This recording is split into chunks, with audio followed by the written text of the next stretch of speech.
beautiful ladies take a seat. We've got tea time to figure out the rest. Women and gifts. Share.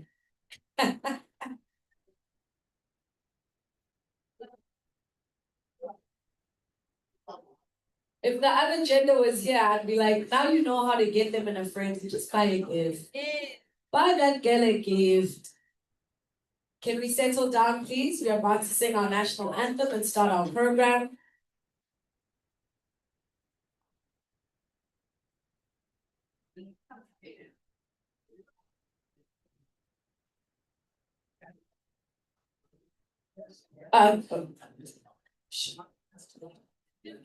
Wait.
Can anyone who hasn't taken a seat yet come fill the seats up here in the front, please? Right there. My seats have that. So that anyone who's late can just pop themselves in the back. All right. Just a few glitches and then we'll be able to start. Looking forward to spending the morning with you ladies.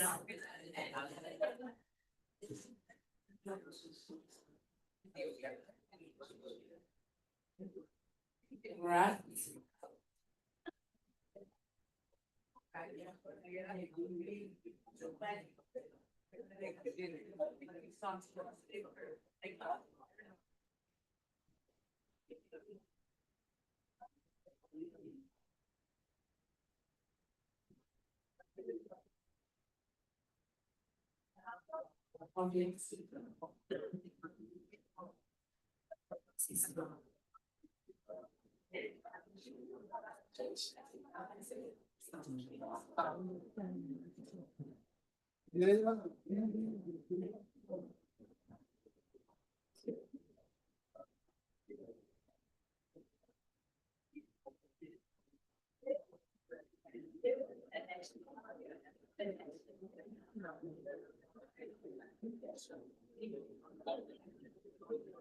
All right, ladies and a few gentlemen.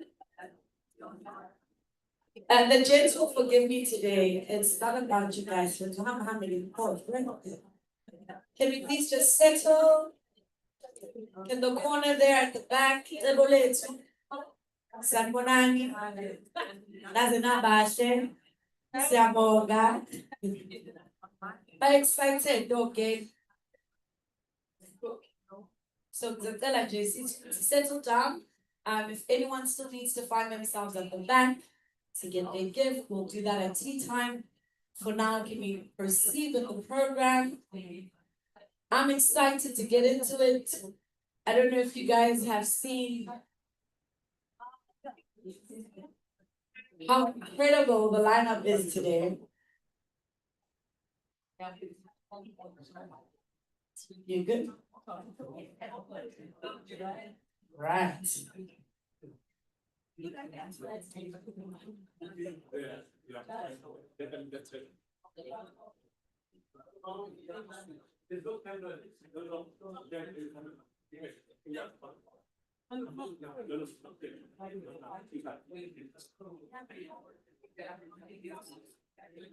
All right. Sanibonani. Hello. You'll have to teach me as we go. I'll pick up a few things, but for now, hello. It's so nice to have you here. It's so nice to have all you beautiful ladies here. I must say, this is one of my favorite invites from the DDP because I get to be in a room of formidable forces. As we are formidable forces, we are formidable forces that belong to the Republic of South Africa. And before we start our program, I would like all of us to stand as we get ready to sing the national anthem. Please ask Percy to stay away from the main camera. After our national anthem, of course, we're going to sing the international anthem. And afterwards, I'd like to continue to stand as we have moments of silence for the woman that cannot be here with us today. No, that's the women's All right. national anthem. Let's start with the national anthem.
Please remain standing for the International Women's Anthem. Yeah. Oh, thank you. Around the world, we make our longing to be free.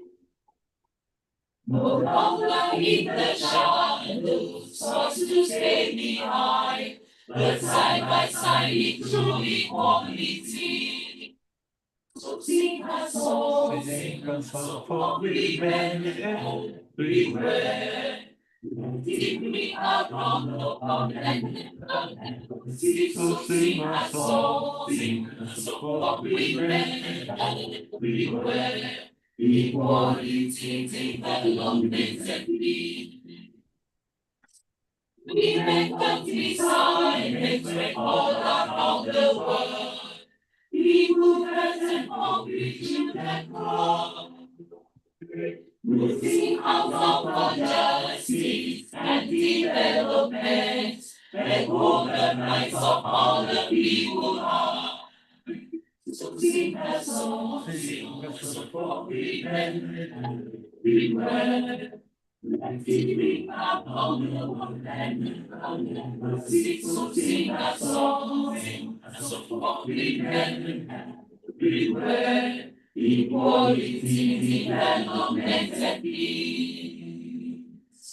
We can now our work to build a better world. The love of peace can rest on every shore. When men lift up their weapons and let to love the share, and people work to bring an end to war.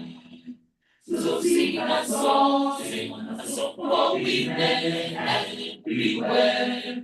Let it ring around the world and never cease. So sing a song, for we men everywhere. Equality, development, and peace. So sing a song, for we men everywhere. Let it ring around the world and never cease. So sing a song, for we men everywhere. Equality, development, and peace. Thank you. May we stay standing and observe a moment of silence of all female victims of GBV and femicide, female victims of political violence, female victims of rape, female victims of patriarchy.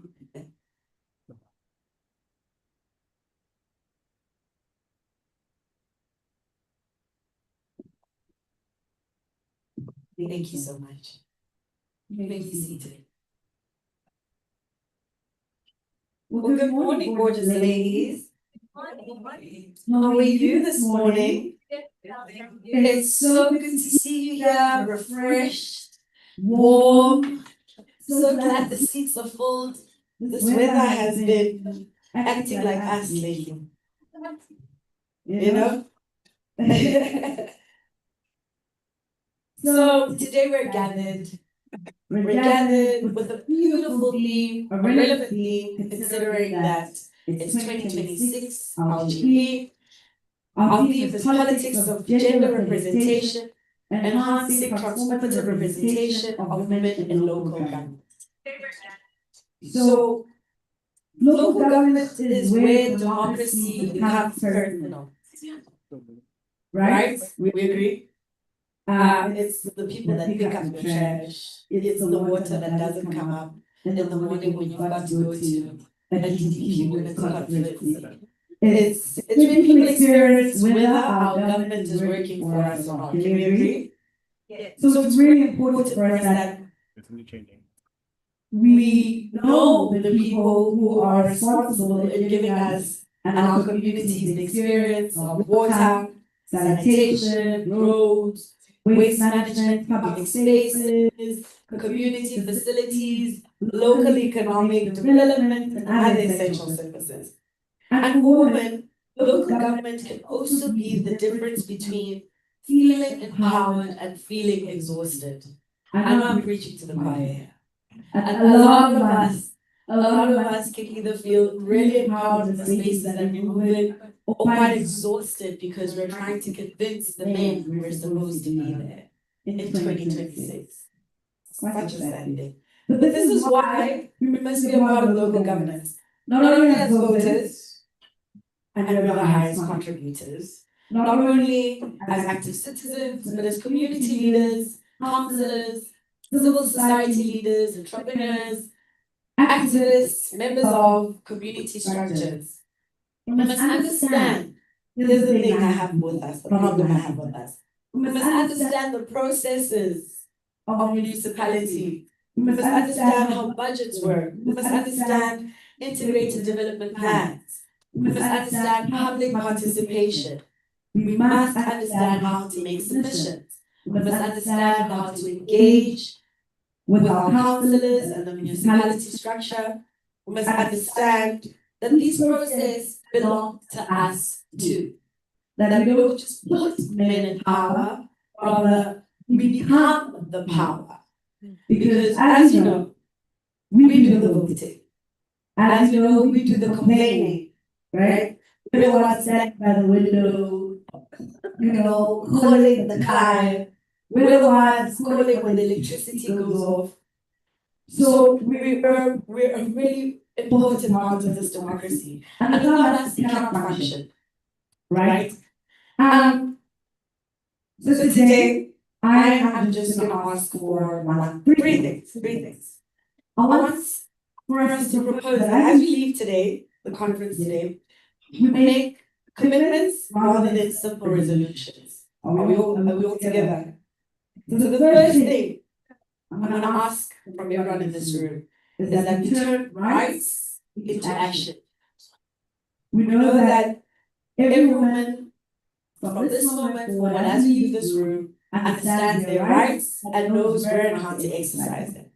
Okay, number one, rights into action. Number two, let us move women from participation into influence. It's all well and good to see women in parliament, but how much influence do they have over our legislation? So let women be present when decisions are made, but let us also ensure that their voices shape the decisions that are being made. Lastly, I'd like us to build a pipeline of women leaders. Let us mentor, bring someone here, invite someone. Bring a young woman. Tell them to come sit next to you when you're invited to such things. Open doors for that young girl. Share the knowledge that you have. Recommend opportunities for them. Let us support her whenever she enters spaces where women have historically been excluded. Because if we do not create the space for the next generation, we will have failed to honor the legacy that we have inherited. I've gone on for a bit too long. I'm just going to ask Dr. Paul, our Executive Director, to welcome us formally. You can all give Dr. Paul a hand.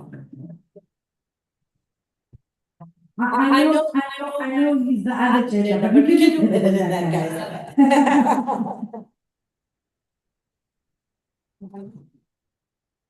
Well, the other gender. This meeting here, I can tell you that we are not alone. Not alone. As you can see in the room, there's quite a few of us. And it's because we believe in support. And we think it cannot be all right without us being here. So I'm grateful. I'm grateful. Thank you so much. And good morning to everyone. That sounds very weak. Good morning. That sounds better. Thank you so much for making time to be here with us as we celebrate probably our fourth now women conference we convene annually as DDP. It is not just another activity in our calendar of activities for the year. It's because we believe in what our associate facilitator just said, our program director for today, Ms. Bushe. We believe that this democracy cannot be sustained unless women not only have a space at the table, but actually do influence what happens at the table. And I agree with her with that sentiment that she says, as we believe one of the things we like to hear and to know that has happened in this room as we leave later today, is that there is a conviction for you to do something you've never done before as you stand up for these constitutional demands of every woman and especially every citizen. And I think in this room, there is such a great representation of women from different sectors who believe in this work and are interested in ensuring that it is safeguarded and bequeathed to the next generation of young women. Some of whom are in this room for the first time, we have students from the DUT, a group of young ladies from DUT, who are here with us and others, because it's a space for every woman.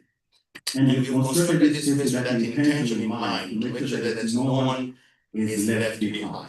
But before I get into all the deeper details, I first want to acknowledge the presence of our chairperson of our board, Dr. Devi Rajab, whom we're going to hear from her, for making time to do that with us in a very short space. It's busy living in our country. And thank you so much, Dr. Devi. I also want to acknowledge all the speakers that have accepted our invitation to come and share their thoughts and insights to the delegates today. And for the second time now in a row, we have representatives from the different business sectors in the room. And we're grateful because it took us a long time to get where we can bring the business sector in the political work of the organization. And so I just want to specifically all in the room, but I want to mention specifically our partner, the Huntswood team. I'm sure Helen is somewhere in the room. There she is. I'm mentioning that specifically because this was an outcome of the last women conference. When we talked about it, we received a lot of feedback from many of you who said, but there is a sector that is not represented in this conversation, and that is the private sector.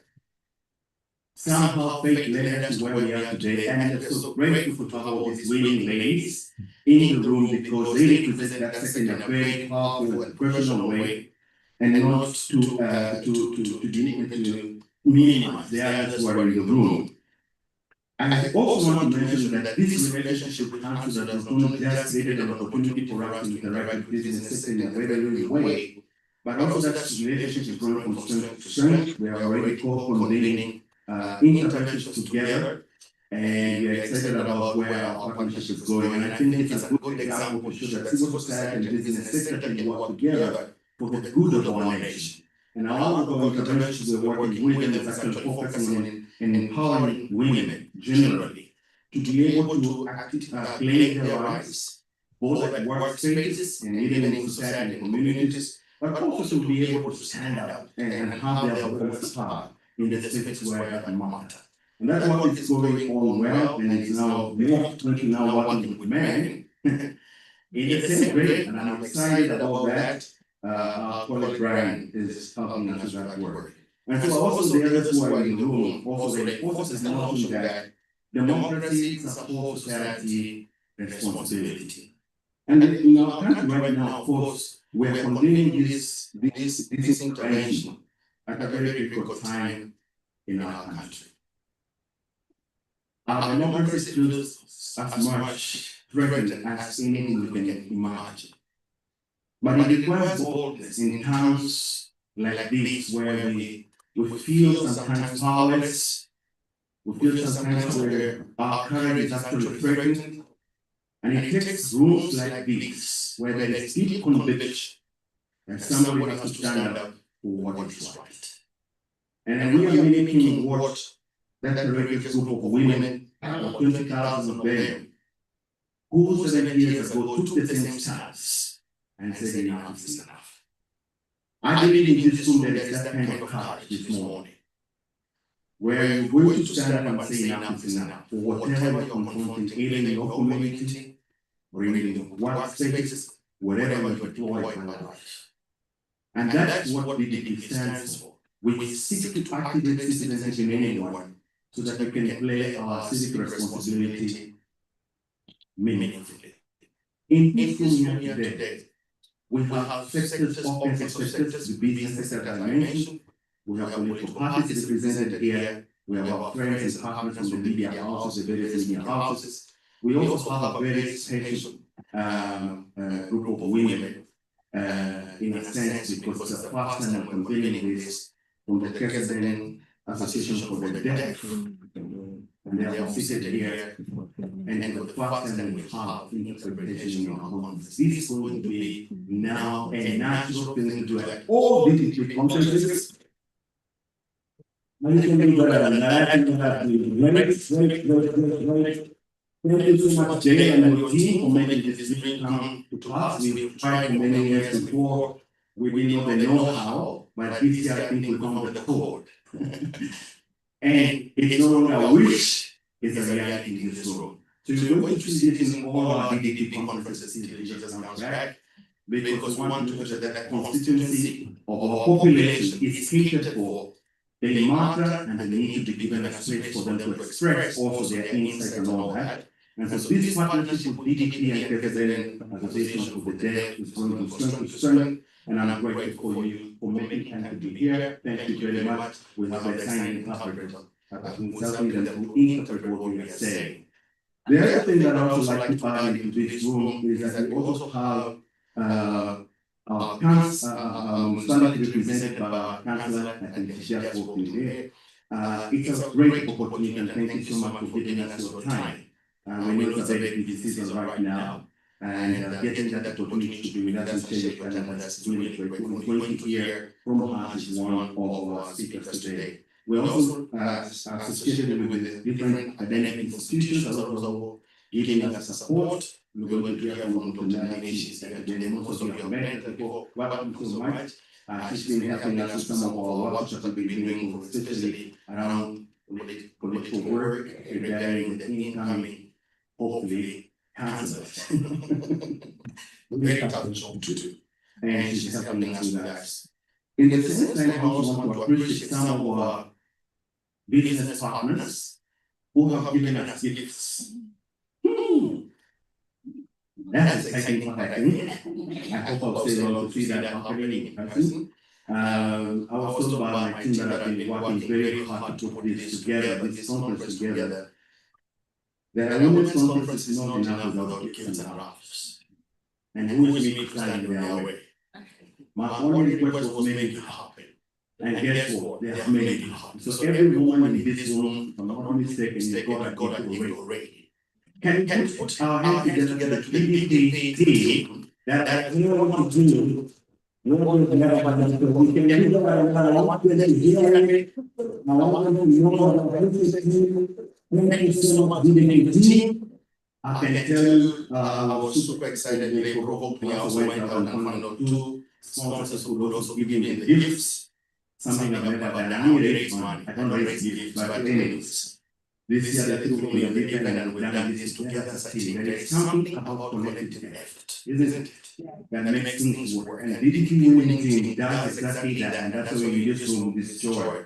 And I'm so glad that we've been able to put back something into your hands that go home away with, and will remind you why you're actually in the movement and why you need to be involved. So I want to mention some of these partners. Federal Foundation, they have their standards of budget, so we put our hands together for them.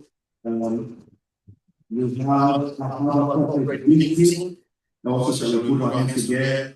And I have this also a company called Spoil Yourself Prestige.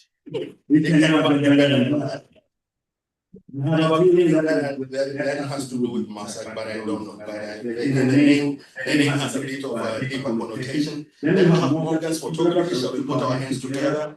And then we have Savannah packaging. We have also Blissful here, and I knew that it's coming. We have Blissful here, and I can't wait to hear what it's all about. There is raffles that are going to be worn in the room. I hope.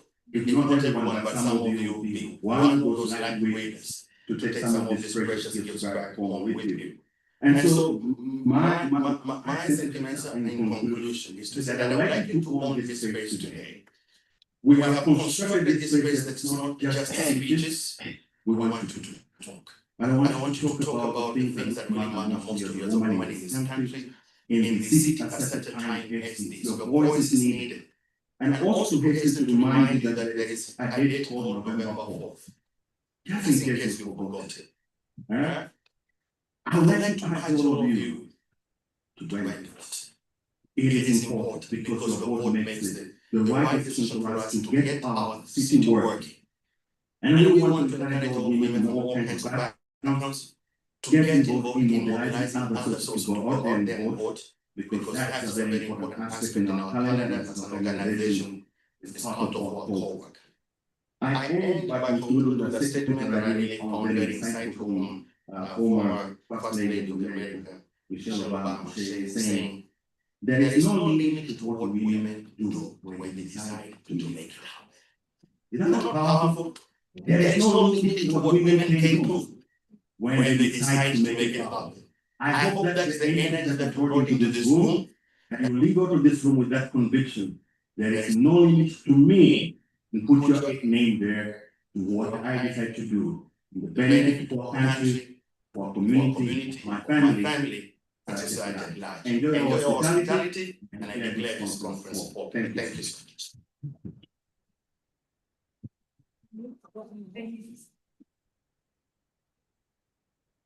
Thank you so much, Dr. Paul. And let's try to back up with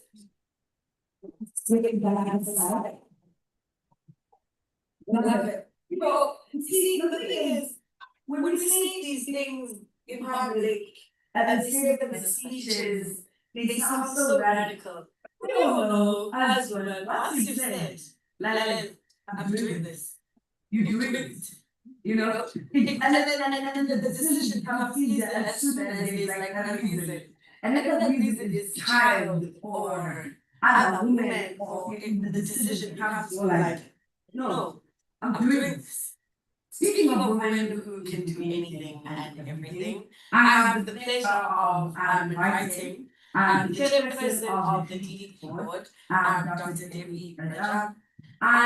She knows this, I'm obsessed with her. I probably know her profile off by heart now. Besides being the chairperson of the DDP board, I also have the pleasure of making sure that she votes. I know where she votes. I'm her PO at the station, so I can tell you she's a responsible citizen. Always on time, and so I told you I'm a little obsessed. I even follow where she goes. So Dr. Rajab was educated in South Africa and in the USA, and was a Fulbright scholar. She obtained her master's degree in educational psychology at the University of Kansas and a PhD in social psychology from Missouri. She lectured in social psychology for 7 years at the University of Durham and was registered as a counseling psychologist with the Health Service Council of SA. Could we please give Dr. Rajab a warm welcome?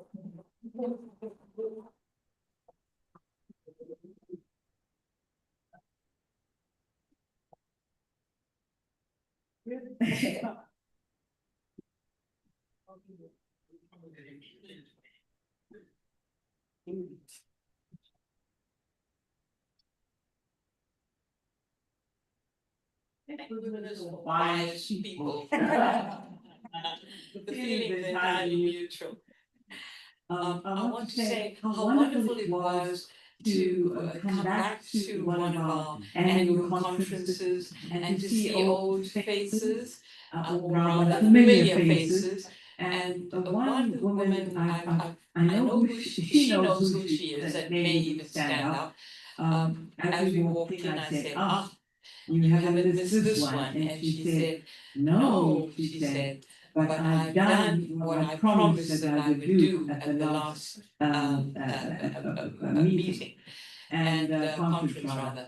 And she said, I've now started a sewing group. So who are you? Will you kindly make yourself visible? Anyway, I think that it was very nice that something happened that was actionable. And I also see my friend Dr. Shanti Mukidi, who I think is doing a wonderful job at very low income with anthropology and making a difference in the lives of young people. So it gives me great pleasure to be opening this important annual conference with a message of support as DDP's chair. And we are proud as an organization to promote democracy at a regional and at a national level. and to be spearheading a call to all women and young girls in their quest for equal rights and empowerment as citizens. We're very happy also to say that today we have amongst us KwaZulu-Natal legislators and ETEC greening councillors who will deliberate on strategies and plans of how we can make a difference in this province, in the areas of education, liberation, and empowerment, of how we could improve the lives of all our girl children, and how we can bridge the gap between the rich and the poor, and the gap between all ethnicities that ravage our cohesiveness in this province. I think that is a very, very important challenge for women, that we see ourselves as a collective and not as differentiated by race, by ethnicity, religion, and so forth. So I think that for me is a great challenge that I would like to toss to you today. The Economist recently cited three essentials for any developing economy with some resources, namely freedom, which we have, knowledge, which I don't think we have, and women power, which I think we aspire to have. A society that does not treat its women as full citizens wastes its potential. How can a society prosper when it abuses or stifles half of its productive potential? Ultimately, it makes good economic sense to bring the other half of the potential labor force on board. In fact, blending male and female leadership models is exactly what creates the ultimate competitive advantage and a better functioning world. Robert Kikuya claims that when the different natural instincts of men and women are integrated, it creates a whole brain. It creates a whole brain approach to solving complex problems. So that the sooner we realize that is just not a nice thing to have, but it is an essential thing to have on board. Effective leadership is greater when men's brains and women's brains come together and create a productive force for a nation. South Africa marks Women's Month, and we have for every reason to celebrate, the remarkable gains won by generations of women who fought for constitutional equality, who fought for political representation, and who fought for access of leadership.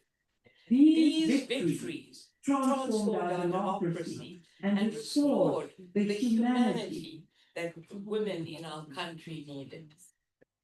In my lifetime, I was subjected to racial and gender discrimination that limited my life chances and stifled my academic progress. So when you hear the lady, our speaker today, report on my CV, yes, it got stuck after 7 years at academia and changed to become something else. But in my lifetime, I was subjected to racial discrimination and gender discrimination that limited my academic progress in this country. Married women were paid less along dimensions of racial classification. So white women got more than colored women, and colored women got more than Indian women, and Indian women got more than black women. No wonder we're not together. Our employment was temporary, and we lost our jobs when we were expecting children. I remember when I was expecting a child, my first child, I had to hide my pregnancy because I would have lost that job. I recall being asked the question, by an all-white male panel of interviewers as to how I intended to take care of my children whilst I was at work. I answered by saying, if my husband was being interviewed today, would you ask him the same question? Needless to say, I didn't get the job.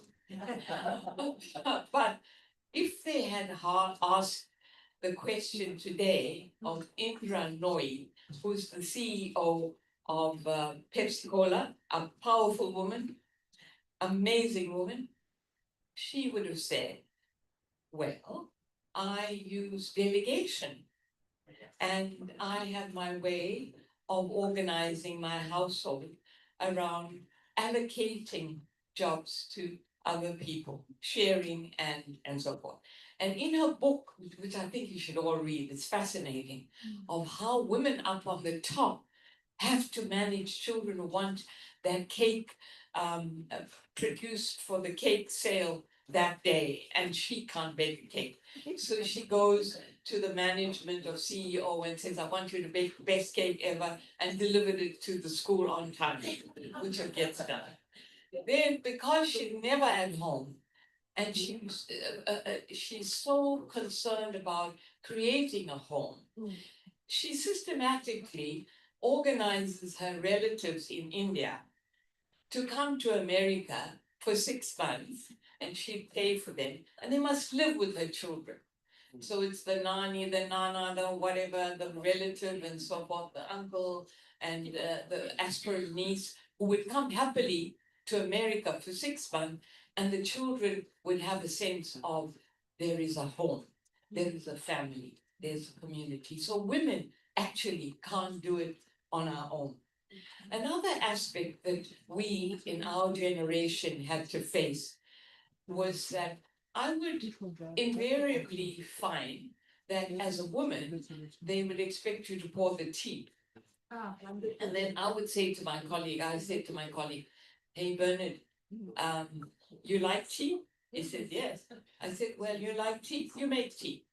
So I said, I would not want to do a domestic job outside of my household in my work situation. So that is called role spillover, where they expect you as a woman to nurture and do things that you would do at home in the work situation. So it diverts you, what am I doing here? Am I a professional or am I feeding everyone cakes and sweets and serving? I'm not saying it's not a good thing to help. I'm saying it's a good thing to help, but it's not a thing that you should do essentially as a woman. You should see yourself as a professional. So those were some of the hassles that I had. And I must say that today our daughters are in a far better situation than we were decades ago. But since women's issues are deeply embedded in patriarchy, the battle for equality is an ongoing and is far from over. I watched my daughter defend the young woman who was sexually harassed by the judge president of the Eastern Cape. And she sat during the case pro bono, as I mentioned before, and against an all-male senior counsel panel who maintained that what was happening was a cultural thing and that no other women of that culture had the right to criticize them. So that is an issue of great importance that I think we should understand. So on a global scene, our current geopolitical climate of uncertainty has unleashed a battle between democracies and an autocracy. So what I'm saying is that the women's situation is embedded in the global situation. And globally, we are experiencing horrible autocracy. We are experiencing the rigors of capitalism and communism and ethnic conflicts that have led to genocide. We have seen women and children dying in Gaza. We've seen racial targeting, we've seen full-scale wars, and we are helpless to do anything. What we are currently experiencing is an anarchic style of leadership controlled by big men with money, caring little for the poor, caring little for the weak, caring little for the downtrodden. And most frightening of all, there is a blatant white supremacist outlook. In light of these retrogressive steps, we in South Africa, we can claim a moral high ground for our progressive laws. Indeed, we are a constitutional democracy, which makes it better for us as South African women to work within a paradigm of constitutional safety. So we do have that constitution. So on our shores right now, which is quite interesting, we have a shining example of a young girl, Malala Yousafzai. She's a global activist for girls' education from Pakistan, and she survived the assassination attempt at the age of 15. And she became the youngest ever Nobel Peace Prize laureate at the age of 17. There's a political agenda around it, but nevertheless, Malala has come to South Africa to gain our support in her quest for freedom for the Afghanistan women in their battle against the Taliban. Under Taliban rule in Afghanistan, women and girls are relentlessly persecuted. They're precluded from an education, they're precluded from work, from driving, from being seen in public. Their voices and their physical persons eliminated from public spaces and public life. I met a group of them, and one who was an attorney in a legal profession opened and showed me a nose mark, a terrible mark on the nose. And she said that she went to buy some material and she lifted her veil, and the moral policeman came and hit her straight on her face. So this is the kind of demeaning, horrible experiences that our sisters are going through. Do we have a right to care about that? Do we have a right to make a comment? Yes, we do. In a recent UN report, 90% of young women in Afghanistan reported that they had in a very bad mental state, and they had suicidal thoughts and needed immediate attention. So the international community is calling for the recognition of what is happening to Afghan women as gender apartheid. Initially, South Africa said, no. Apartheid belongs to us. It's our word. Don't come and minimize it. But after lots of deliberation with these women and so forth, and Tuli Madonsela and a couple of others and so forth, we're forced now to recognize gender apartheid as a real syndrome of oppression. So why am I talking about Afghan? I'm talking because we are actually women. And upon reflecting on other women's problems in the world, we are in a position to view our unique situation more clearly. South Africa ranks among the global leaders in women's representation at the natural level. So although, we recognize that we are unusual in that sense, but we face a notable backward slide in local government and regional leadership. And so while women constitute 55% of the country's registered voters and drive a voter turnout, our presence in the elected offices have experienced uneven progress and in recent election cycles. So the theme of this conference today, ladies, is about widening access and balancing the gender representation in local government in particular and national government in general. However, though we may strive to increase our presence in local government, this representation is just not enough. Just having women in a committee or something is not enough. The ratio of the women, the caliber of the women, the power of the women in relation to that whole gestalt of the environment is important. I remember being at UKZN, University of Natal, as a dean of students, and then being allowed to speak at Senate. And I was one of maybe 5 women in Senate, and I dared to get up to say something. And when I came out, someone came to me and said, "Oh, I believe you spoke at Senate." So you see, it was a woman's voice that was so unusual that they had to comment. And the men listened for a minute, kept quiet, and carried on in the direction that I had promptly stopped them to do. So it's about that kind of power. It's not simply appointing women to certain positions. We need to see them as competent. We need to see them as deserving of the position. So we have to do more homework before we can even speak. And we need to allow them to function at the best when they get there. And we need to make sure that they are treated and appreciated and valued.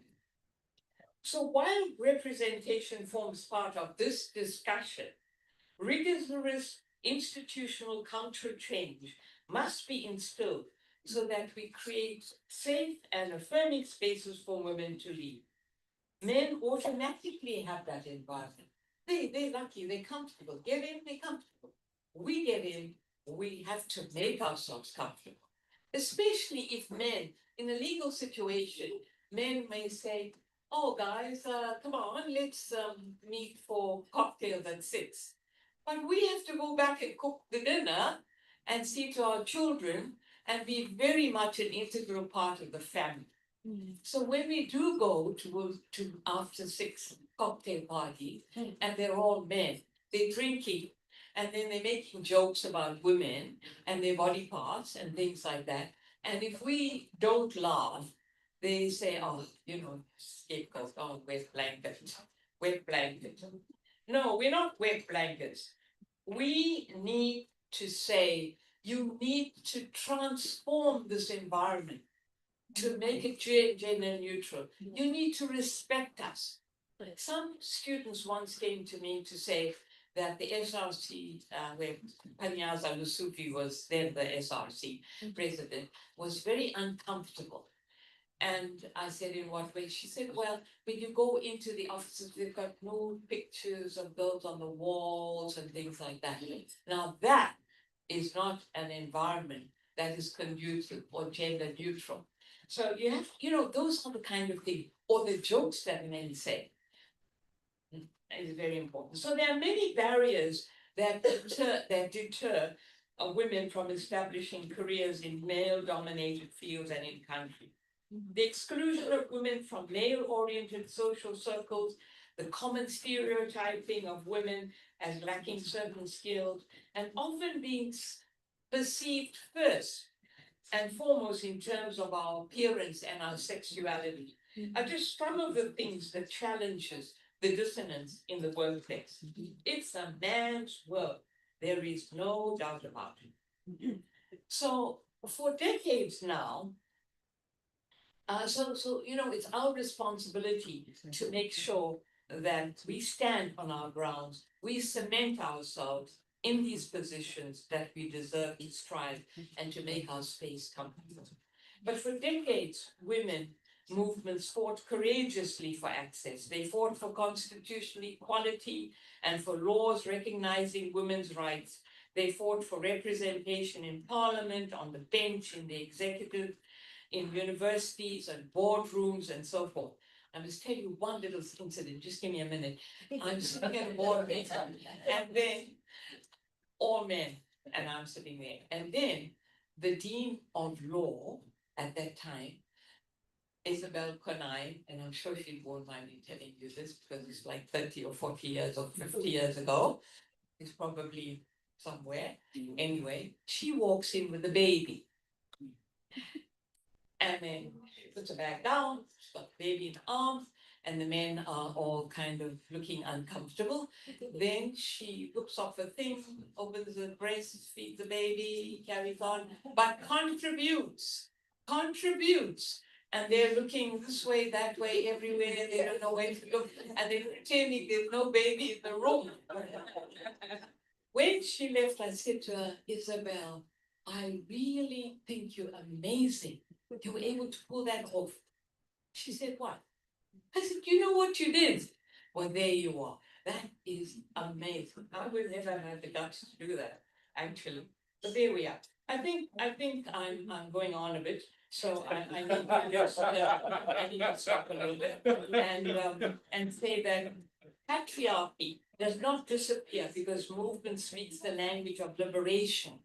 Remember that patriarchy does not disappear because movements speak the language of liberation. Yes. In my book on South African women, Indian women from indenture to democracy, one of the women, MK Cadre, tells the story of the delegation of labor allocated to women cadres in the movement, which was invariably low and mind-shattering. She said the top positions of the MK went to the men, and for the women, when there were bombs and explosion, they had to go and pick up the bones and the skin and everything around and to console the people around.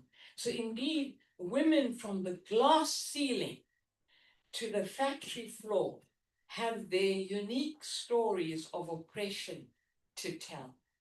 So, but what divides them is class, race, and religion.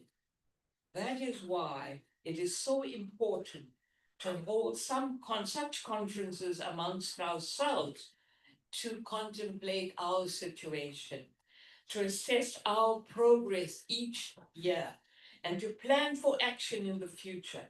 It should be more, as our CEO has said, it should be more than a talk show.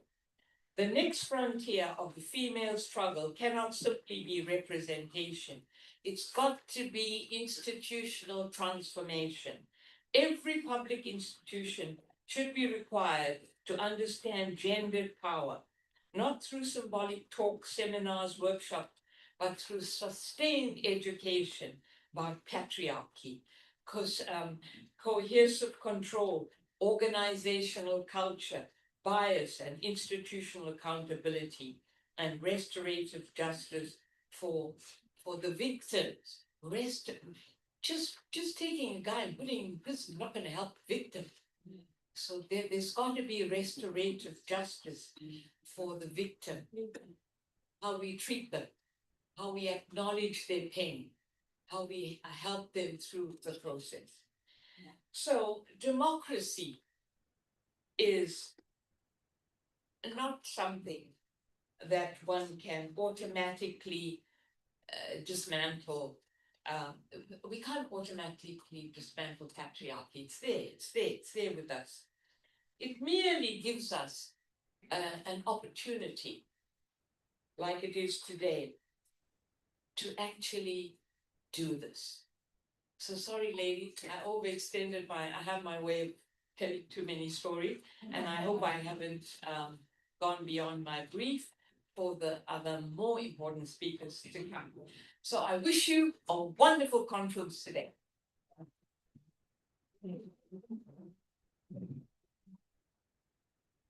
Thank you so much, Dr. Rajab.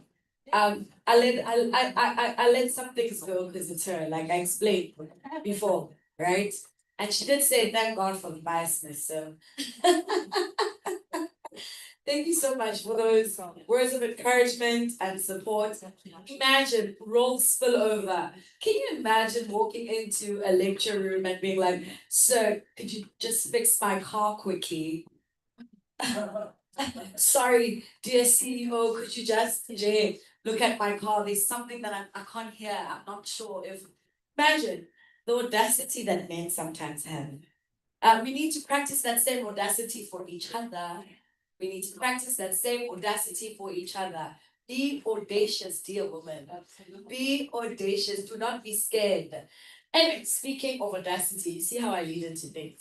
I'm going to invite a very audacious woman. Dr. Paul said when she thinks of Imbogodo, she thinks of this woman that is coming up in front of us. Ballet Clem Keys. I think we can all agree. For those that don't know. Ballet is going to give us the purpose of today. Why are we all here, Bali? Good morning, colleagues. Good morning, Sanbonani. I'm Shirley Khuyemore. Ngiyazama ukuwabamba nje wonke. Elga. Greetings to you all. Chairperson of the DDP board, Dr. Devi Raja. The DDP's executive director, Dr. Paul Kariuki. The DDP staff in totality. All our service providers that are here. Chairperson of Community Services and the Togini Municipality ESCO member, Councillor Zamaso Kabase, Dr. Lubna Nadvi from the University of KwaZulu-Natal, Mrs. Ivashni Naidu from Black Sash, KZN, Ms. Lebohang Tuli from the Advocates for Climate Justice, South Africa, Itaboletu Foundation Manager, Acting Manager, Mrs. Portia Ndovu, KZN Deaf Association and its delegation, Provincial Young Women's Desk Coordinator, Ms. Cindy Mate, Honorable Hlengyo Mkalipi from the EFF, the delegation of the ANC League in eThekwini, the delegation of the IFP Youth Brigade in eThekwini, Ms. Kamla Pops Thomas from ARA, the Minority Front, all political parties that are presented today, women in the civil society, women in business, women in sports, women in academia, members of the media, all protocol observed. I greet you all.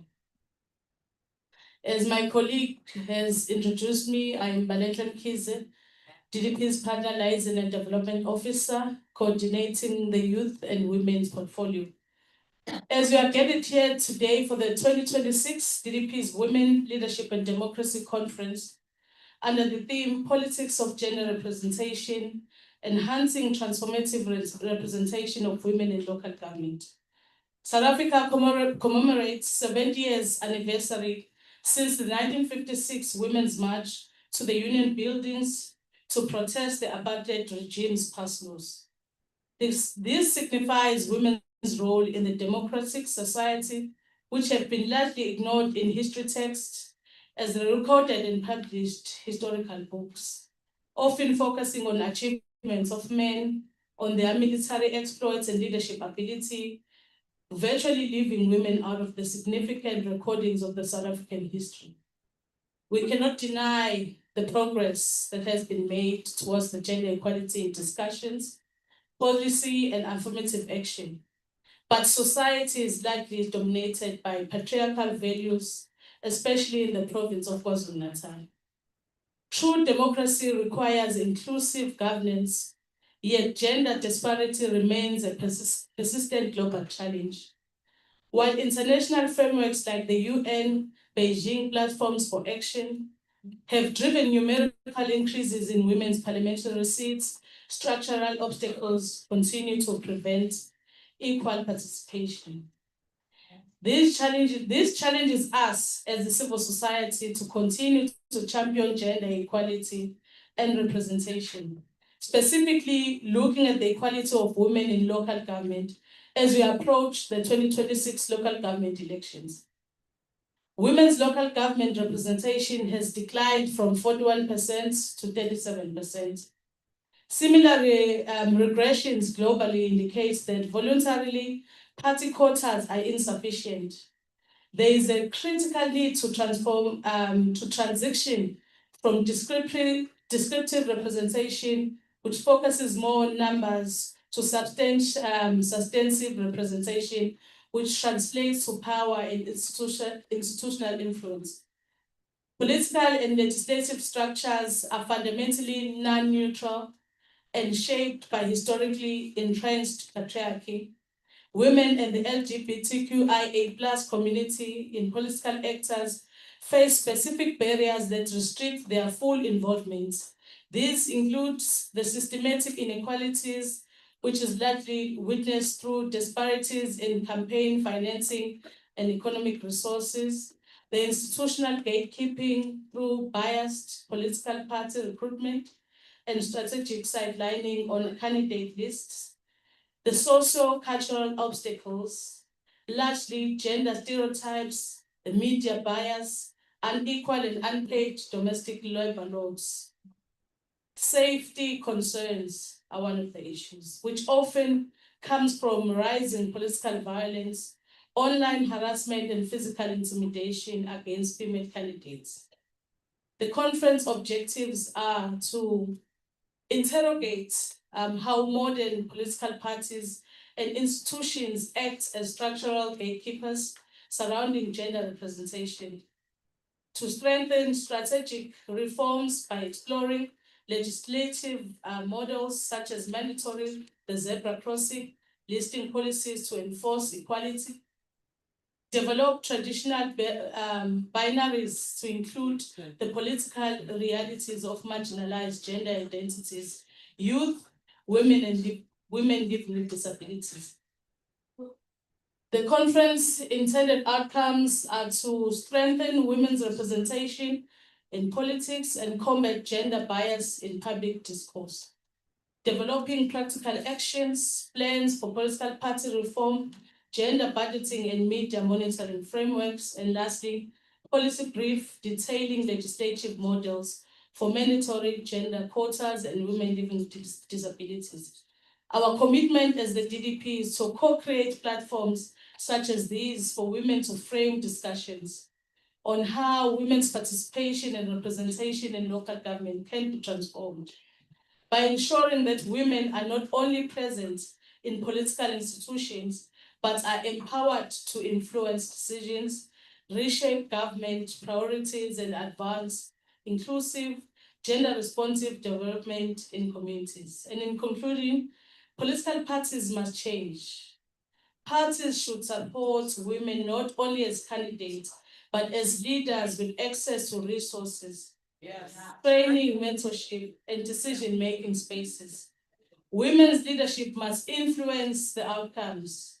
The goal is not symbolic inclusion, but policies that improve community well-being, address inequality, and promote gender-responsive development.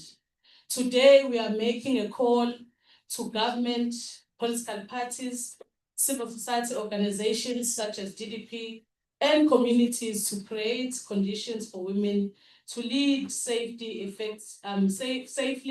effectively, and meaningfully. I have been tasked with the responsibility to also introduce the keynote speaker of today, Councillor Zamasukabase. I have a story, just a minor story to tell.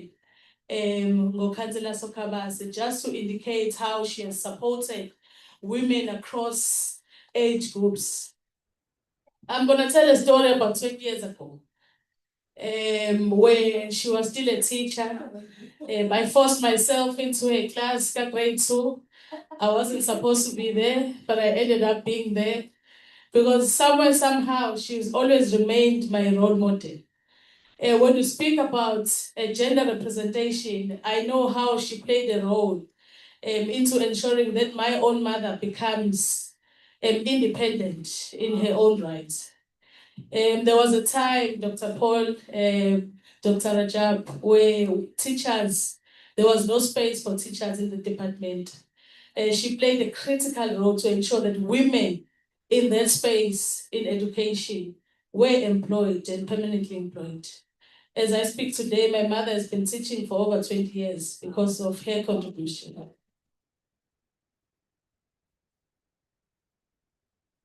Ngiyazi ukuthi it is not written here, but she has served in the African National Congress up to the provincial level as the provincial secretary of the ANC Women's League, with the first female mayor of eThekwini, when she was one of the women who were advocating for the first female mayor, and she was leading the Women's League as the secretary of eThekwini. Can you please give her a round of applause before I read her bio? Councillor Sokhabase matriculated from Vumandaba Secondary School. She then obtained a primary diploma from Tuzuma College. She dedicated 20 years to the teaching profession before leaving the field in 2011. Councillor Sokhabase is a dedicated public servant with a strong record of accomplishment of community-focused leadership within the eThekwini municipality. Her journey in local government began in 2011 when she was first elected as a councillor, serving a community with distinction until 2016. Her passion for social upliftment and service delivery led to her election as the chairperson of community services and an executive member of eThekwini municipality in 2016, a position she has held with great commitment and has been re-elected for the second term. Under her leadership, the Community Services Committee oversees 6 critical departments that contribute significantly to the well-being and development of residents across eThekwini. These departments include recreation and parks, social and community development, agroecology, commercial sport facilities, primary healthcare services, environmental health and quality control. As chairperson, she has been instrumental in driving initiatives that promote inclusive recreation, enhance community wellness, support sustained food systems, ensure quality health and environmental standards. Her tenure is marked by a commitment to improve service delivery, promoting public health, and fostering vibrant and resilient communities. She continues to work tirelessly to ensure that all citizens of eThekwini benefit from safe, healthy, and thriving neighborhoods.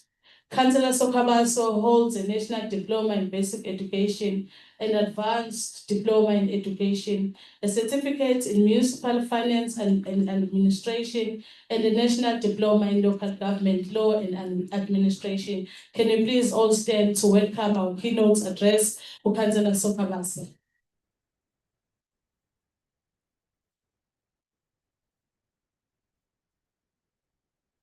You may be seated.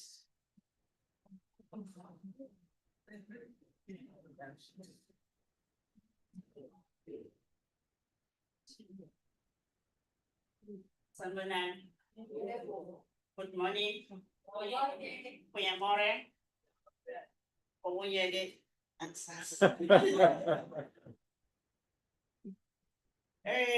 Thanks very much, Bali. Great over Kulumile. Today, we are here to celebrate the achievement of women. In this house, I know that everyone who's here is a leader. By birth, women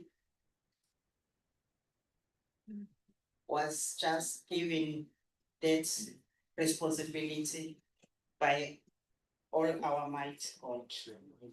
So we are here just to explore more, to listen more to other people. What must we take and what must we not do? Having this invitation, I was so scared because I know that I'm coming to the people that they know much. So whatever I will say here, I know that you know, you are doing it and you know it more than anything. Just to come and listen what you are doing is, I think it's boring, but I know that we will take some and I will also do so from any of our guests that will be coming to the podium. So ladies and gentlemen, allow me to stand on the protocol and acknowledgement that this has been established.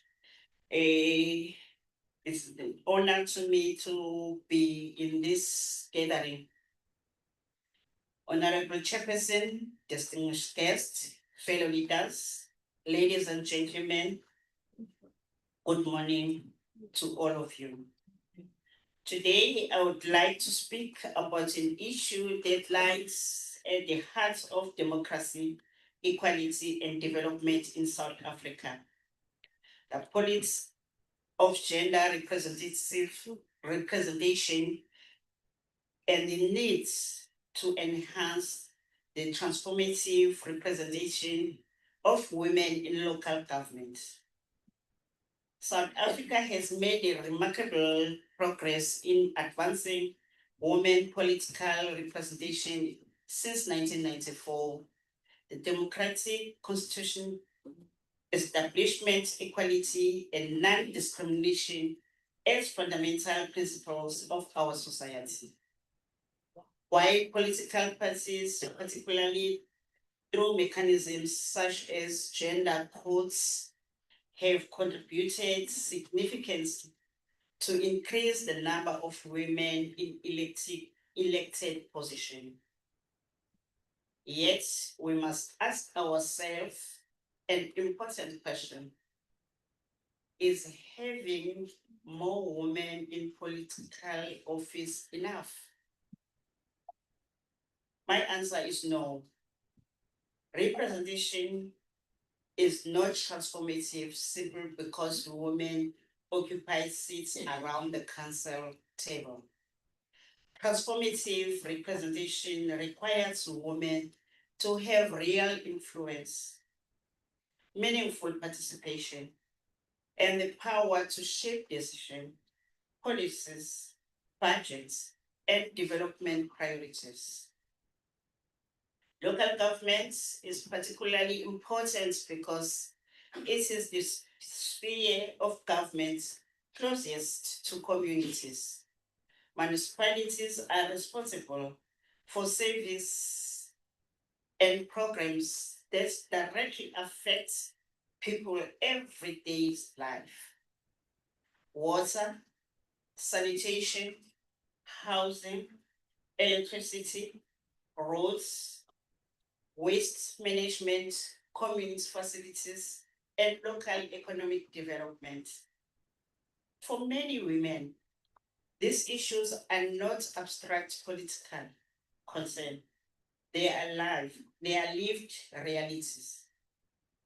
Women are often the ones who carry the burden when water is unavailable, when sanitation systems fail, when children lack safe public space, or when households struggle with poverty and unemployment.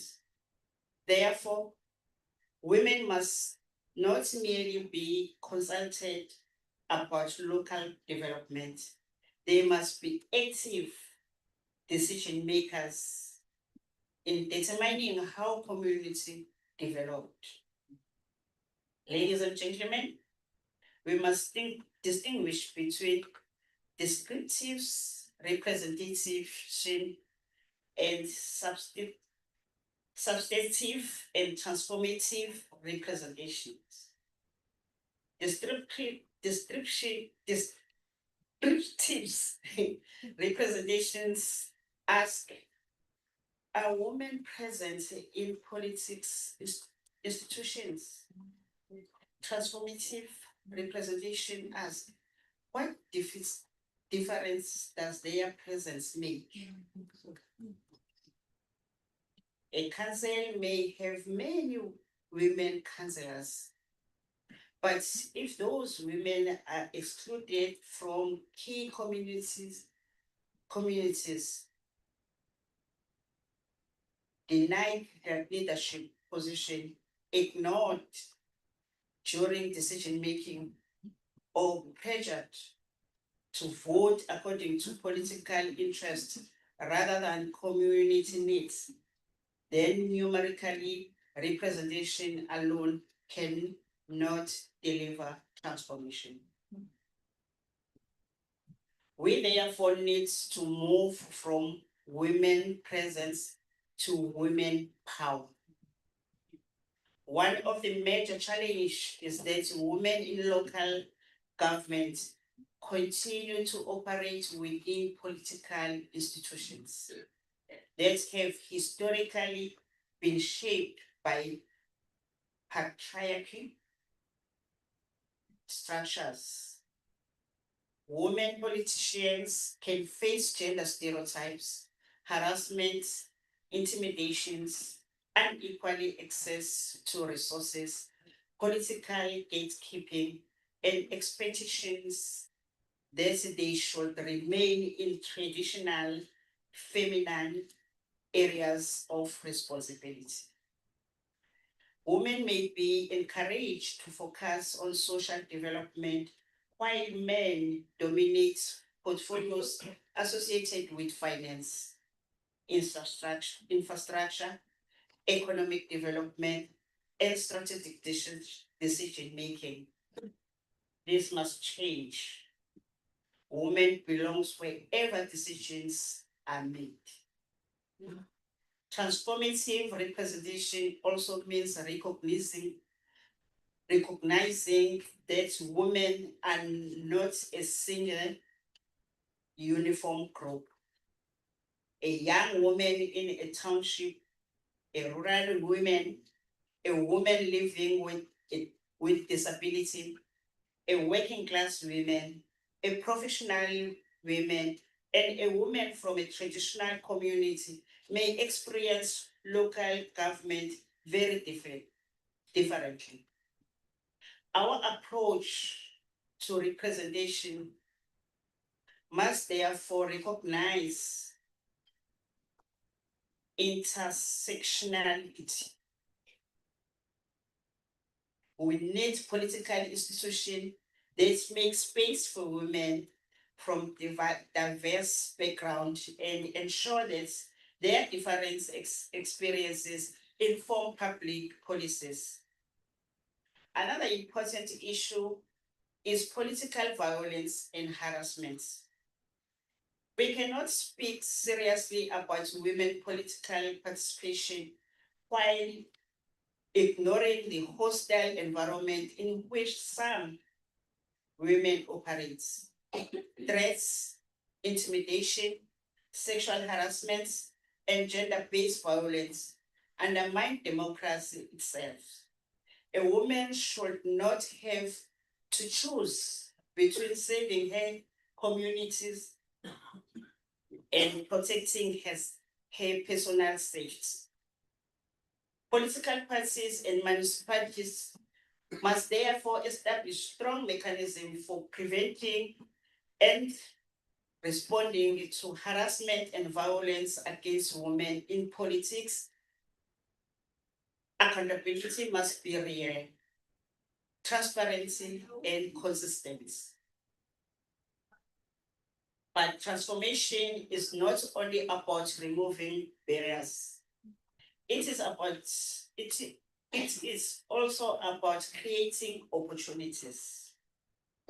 We need strong leadership development and mentorship program for women entering local governments. Women councillors should have access to training in municipality finance, legislation, governance, public participation, budgeting, and strategic leadership. We must also invest in the political pipeline. If we want more women mayors, speakers, community chairs, committee chairs, and senior municipality leaders tomorrow, we must begin developing leadership capacity today. Political parties have a particularly important responsibility in this regards. There is the gatekeepers of political representation. They determine who is nominated, who receives support, and who has access to position of influence.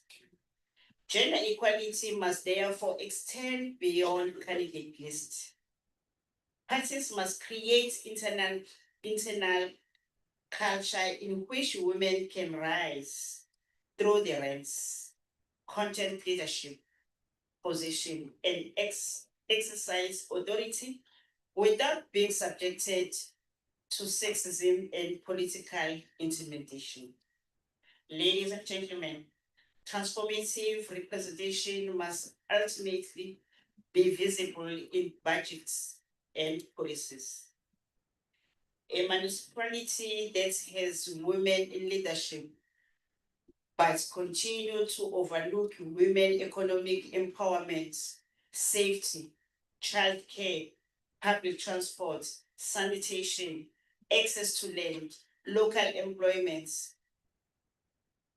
and support for women-owned enterprise has not yet achieved transformative gender representation. Gender responsive budgeting can help municipality ask critical questions. Who benefits from our budgets? Whose needs are prioritized? Who participates in setting those or these priorities? And what impact will our decision have on women and girls? This question can help turn representation into tangible improvements in people's life. We should strengthen public participation.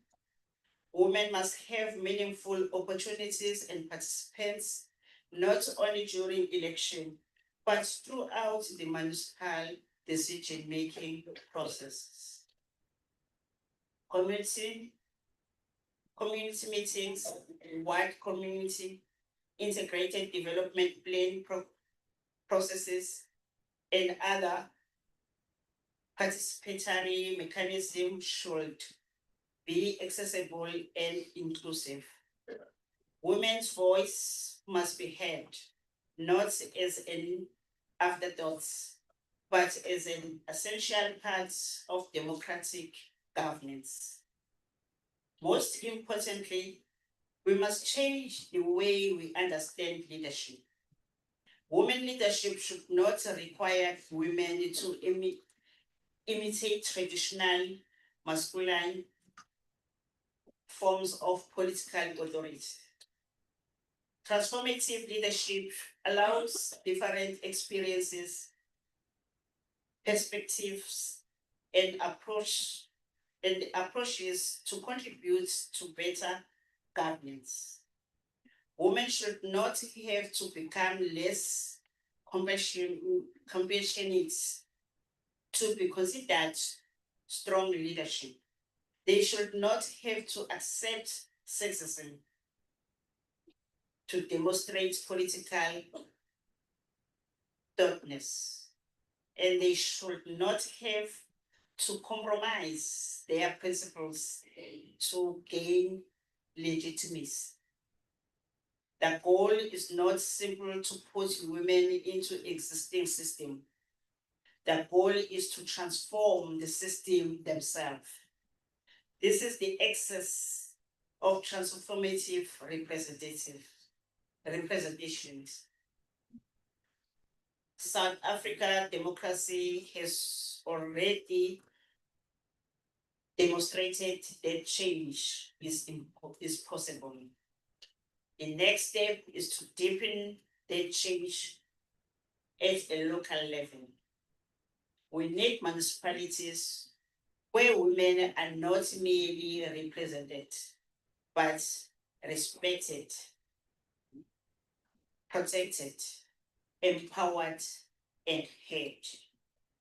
We need political parties that do not simply count women on candidates lists, but invest in their leadership. We need municipality institutions that do not merely invite women to participate, but give them meaningful authority. And we need communities that recognize women as leaders, decision makers, and agents of development. Ladies and gentlemen, the measure of democracy cannot simply be the number of women sitting in the council chamber. The true measure is to whether their participation change the decisions made in those chambers and whether those decisions improves the lives of ordinary people. Let's therefore move beyond representation for the sake of numbers. Let us pursue this representation that redistributes powers. Let us build local governments where women's voice influence budgets, policies, and development priorities. Let us create political space where every woman, regardless of her age, backgrounds, or social position, can participate safely and meaningfully. Because when women participate fully in local government, democracy becomes strong. When women have genuine decision-making powers, communities become more responsive. And when women political representation becomes transformative, South Africa moves closer to constitutional promise of equality, dignity, and social justice for all. The time has come to move from counting women to counting their impacts, from presence to power, and from representative to transformation. I thank you.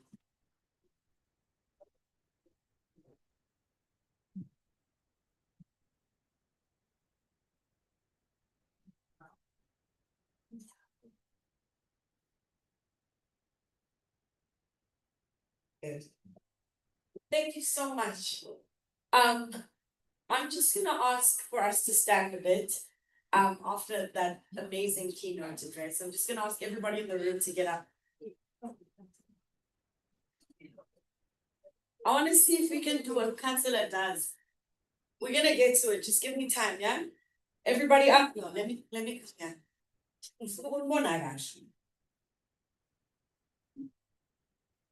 All right. Okay.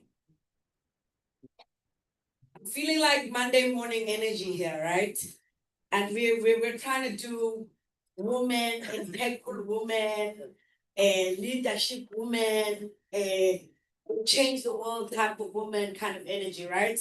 Right? We're agreeing? Okay, cool. So I would like to ask a question, and I need you to either say yes, clap once, or talk to the person next to you. All right. I'm gonna give you 3 statements. And if the statement applies to you, like I said, raise your hand, clap once, or say yes. Okay.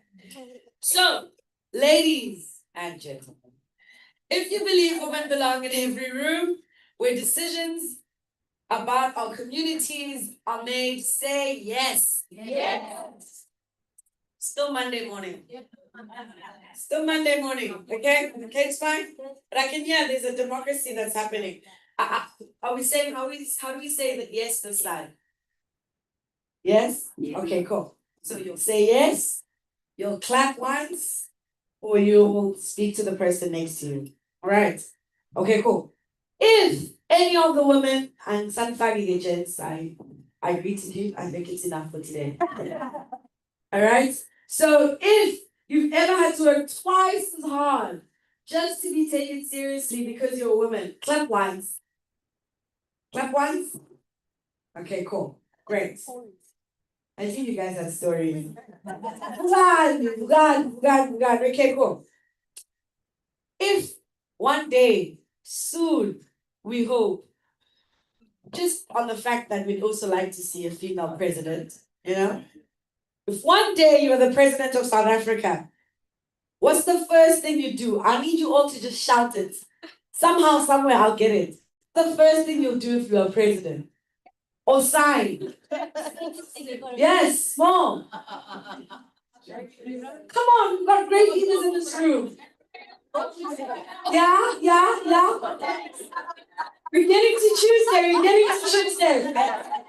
Yeah.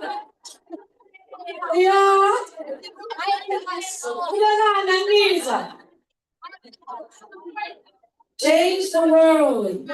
How do we change? Change the world. I got that. Then we'll change the world.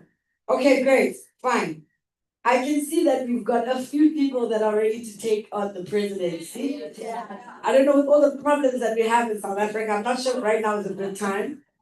But I know that as a woman, right now is the perfect time because see, we fix.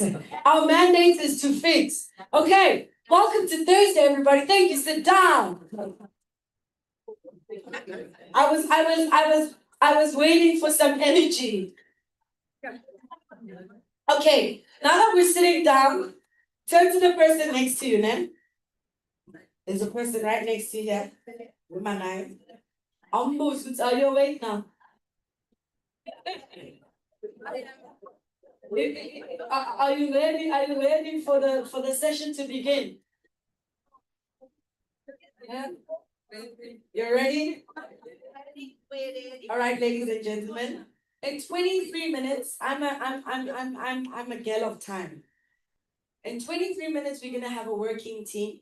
What that means is that I'm gonna ask, when I say that it's tea time, I'm gonna ask you to efficiently go outside, get your tea, come back inside, sit down, and we continue with our session, right? All right. Okay.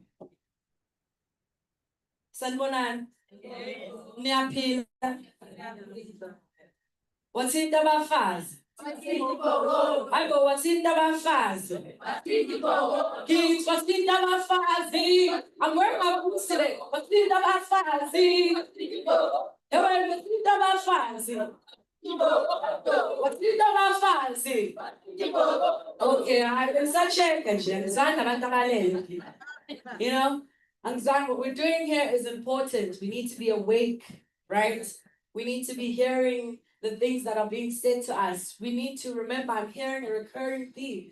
We need to not only actively be in spaces, but we need to participate in them. Yes. We're not just numbers. Yes. No, we're not just adding to the voters' roll just so it looks good. You know, we have something to say. Right. So we're moving on to our next session, which is, sorry, Mali. 1 second. Dr. Paul, please excuse me. There we go. All right. So our first session today is on the politics of gender representation, enhancing transformative representation of women in local government. All right. And this discussion, we need all of us to be participating. That's why we were waking each other up. And I want to hear those stories, and I asked if you're going to be president one day, just when you see me outside in my combat boots, just let me know what you do, you know? Oh, what you do with 500,000 US dollars, but I digress. We're not there. All right, so I'd like our speakers to, we're first gonna have speaker one, talking on the real economy of women's empowerment. Sorry, 1 second. I seem to have gotten too excited with you guys.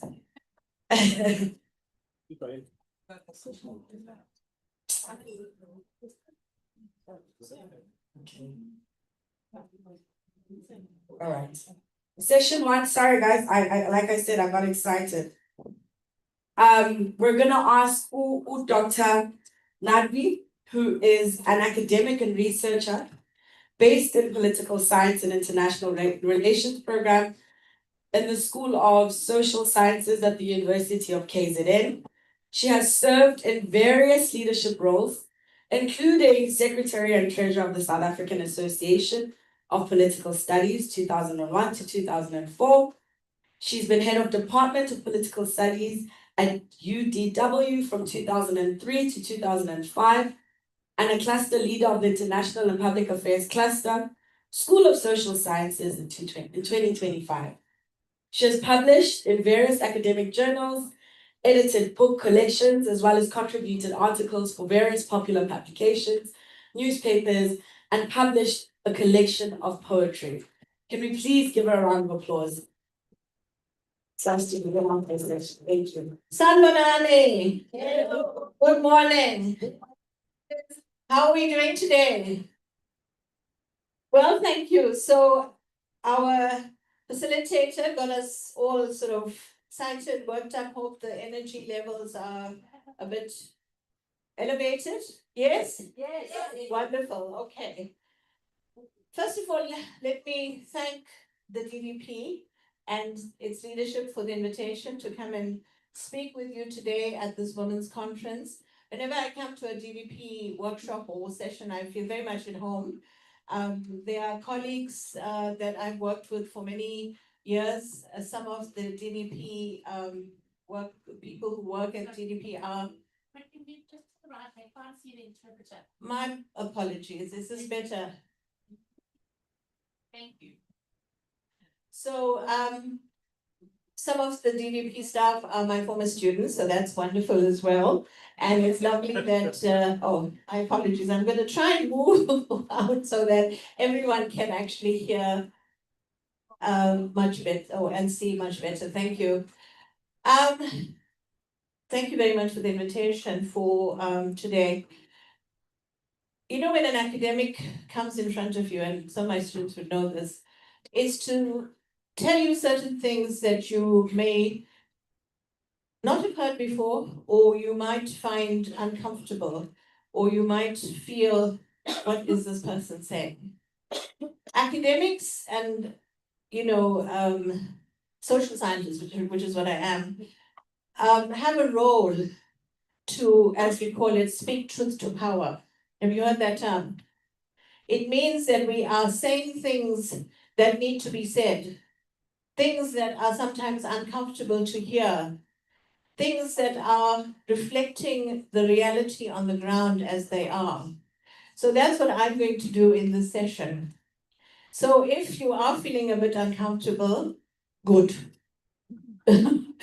If you are feeling as if, okay, maybe I've been pushed out of my comfort zone, it's okay, because that's what it's all about. We can't move without actually having a bit of a push.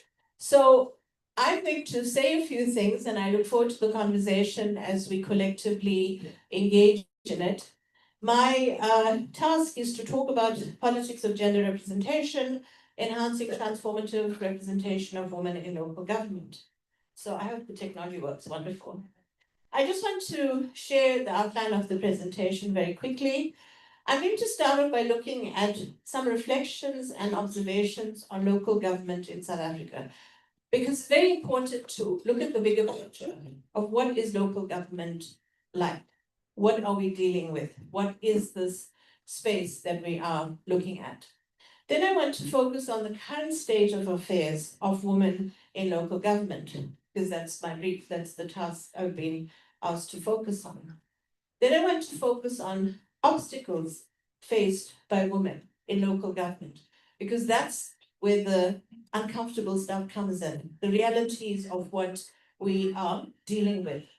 And then I want to end off on a more positive note, which is looking at practical solutions for substantive representation of women in local government.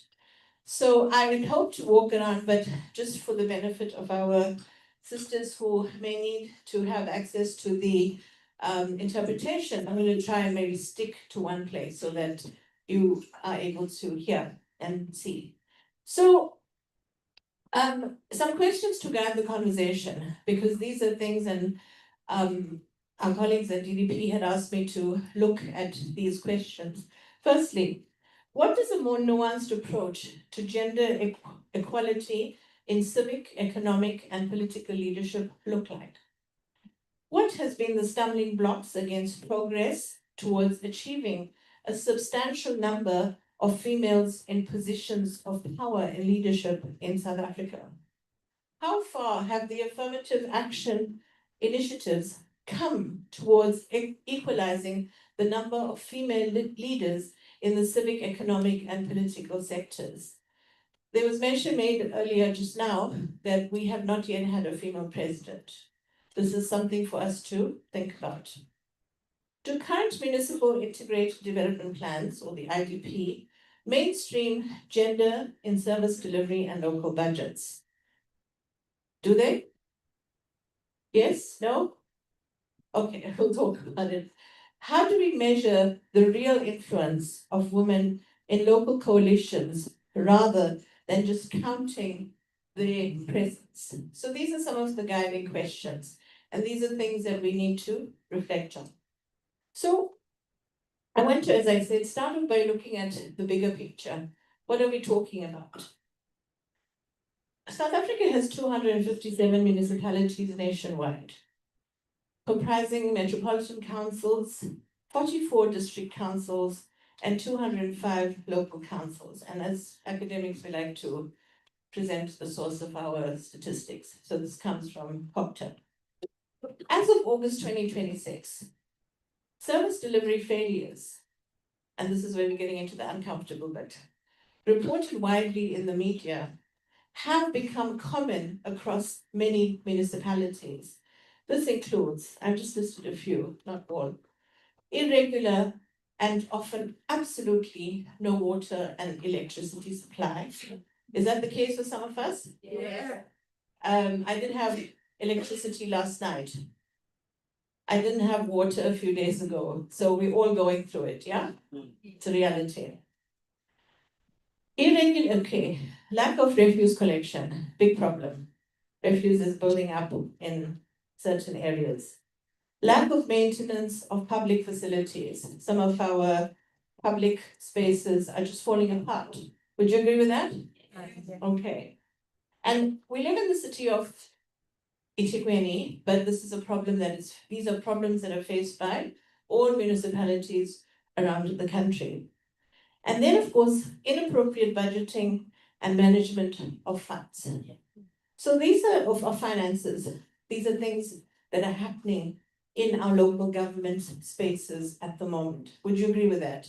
Yes. Okay. So once we've established that, the question that we have to ask ourselves, how do we fix it?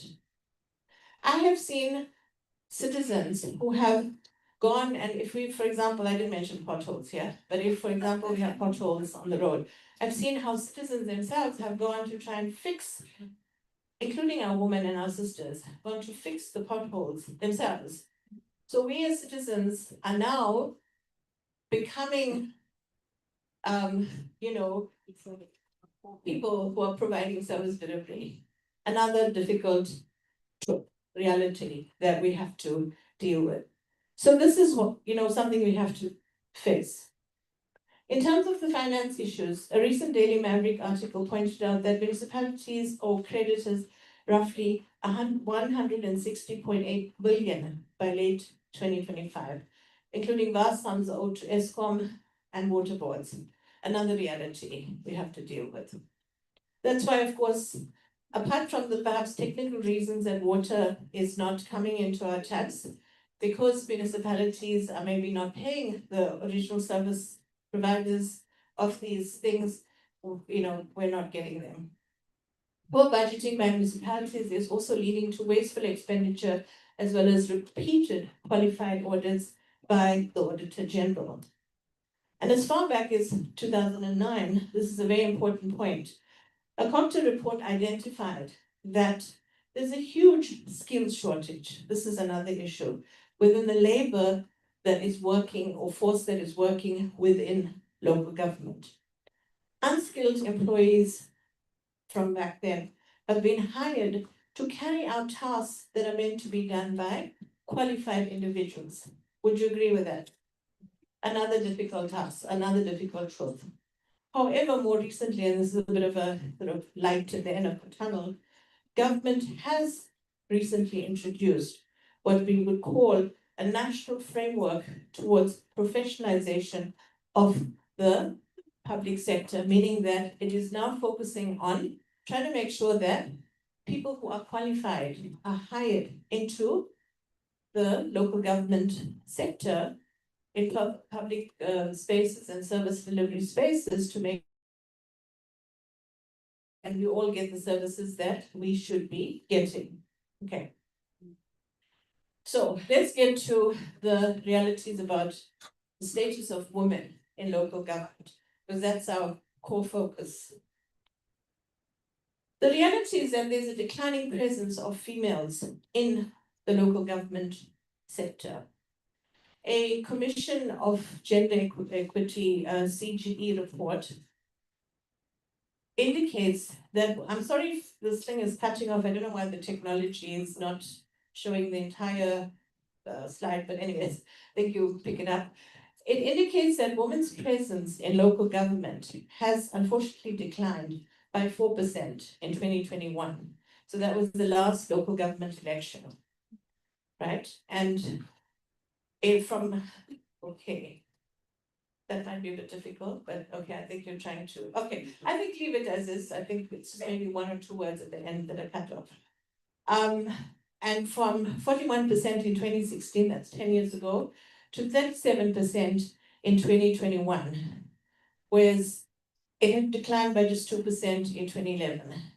Now, stats are important because they're saying something. They're saying that there are now less women in local government spaces as elected officials. Why do you think that is? Why is it that we have less women? Fear. Yeah. Okay. A woman not wanting to stand for office or enter that space. Okay. Anything else? Yes. Put as window dresses. They're not given the chance to do the work they're supposed to do. Not given a chance to do the work they're supposed to do. Yes. Thank you. Anyone else? Gatekeeping.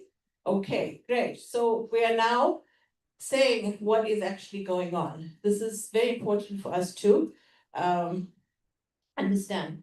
Since the first elections in 95, the historical trend of on women's representation was that it was an upward trajectory, right? Remember when we all voted in 94, how wonderful that was. And then women started entering the political space, whether it was national, provincial, or local. Then something happened, right? It was an upward trajectory. It stood at 19% in 1995, 29% in 2000, 40% in 2006, that's 20 years ago, and 38% in 2011, went down a little. Okay. Between 2000 and I think it's 4 at the end, I'm sorry if I get it wrong, and 2016, the net increase in women's representation was a mere 1%, right? So what this means is that there was an upward trajectory, but then it has gone down. And there are a lot of reasons for why that is the case, and we want to explore that. I'm mindful of time, but we have been running a bit late, so it's okay if I'm going to try and continue. Okay. In terms of ward and PR gender representation in the 8 metros for the 2021, which is the last local government elections, male ward councillors in the country's metros are overrepresented at 70%, right? So there was 70%. 544 of 657, with female ward councillors making up only 30%. That is 238 out of 657, right? Some difficult stats for us to deal with. In 2016, the composition of the ward councillors was 34% female and 66% male. Okay, now we're just talking about numbers. How many men, how many women? Okay. But our conversation has to go beyond that. It's got to be about substantive input.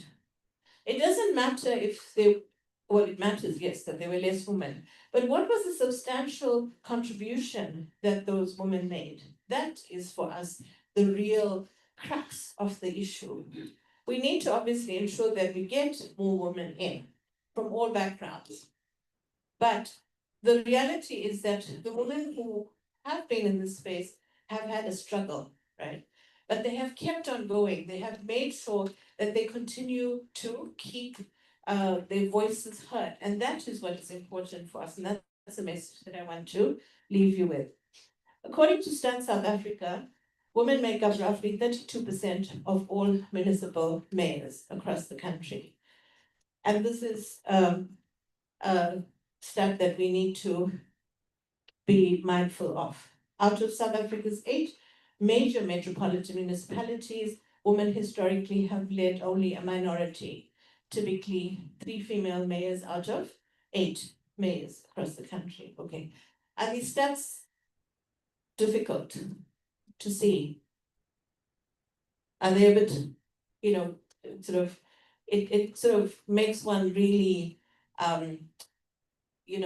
wonder what is going on. Hence, a lack of presence of females in local government contesting for and actually holding councillor or other positions is an indication of serious gender inequalities. But we know this already.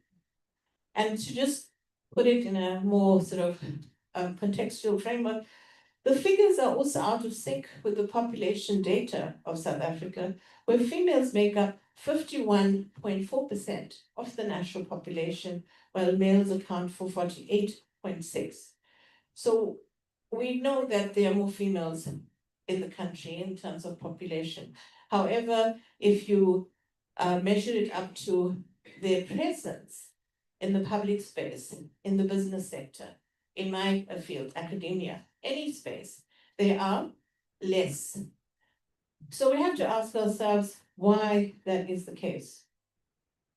So now we come to, and this has already been mentioned by our previous speaker and some, some of the conversation that is going on about girl children and women are faced with various socioeconomic and political and cultural challenges that boy children and men do not have to deal with. Is that true? What are some of these challenges? Can anyone maybe say or share? What are some of these socioeconomic, political, and cultural challenges? Anyone? Yes. I know recently in Chatsworth we've been on a sanitary pad collection. Right. Because the problem there is that due to that time of the month, Yes. girls cannot That's attend right. school. Yes. That's a challenge that's one of the challenges now that we are looking at Yes. to improve on. Yes. That's one. Great, thank you. So the physiological sort of realities that women go through, women have menstruations, and girls very often, because of their socioeconomic condition, if they can't get pads, they won't go to school. So what happens? Their education is impacted on. It's a very real thing within our communities, right? When girls come home from school and boys come home from school, what tends to happen? Yeah. The girls children go in to the kitchen maybe to do some tasks, and then the boys go out to play or go and visit their friends or something. Yeah? Reality. The girls must do washing. Or the girls must do the washing. So they took even a task to babysit. Oh no, you're saying that that's what they are asked to do. I get you. Yes, thank you. So this is the reality, okay? So we are bringing up our boys and girls differently, right? And this is one of the things.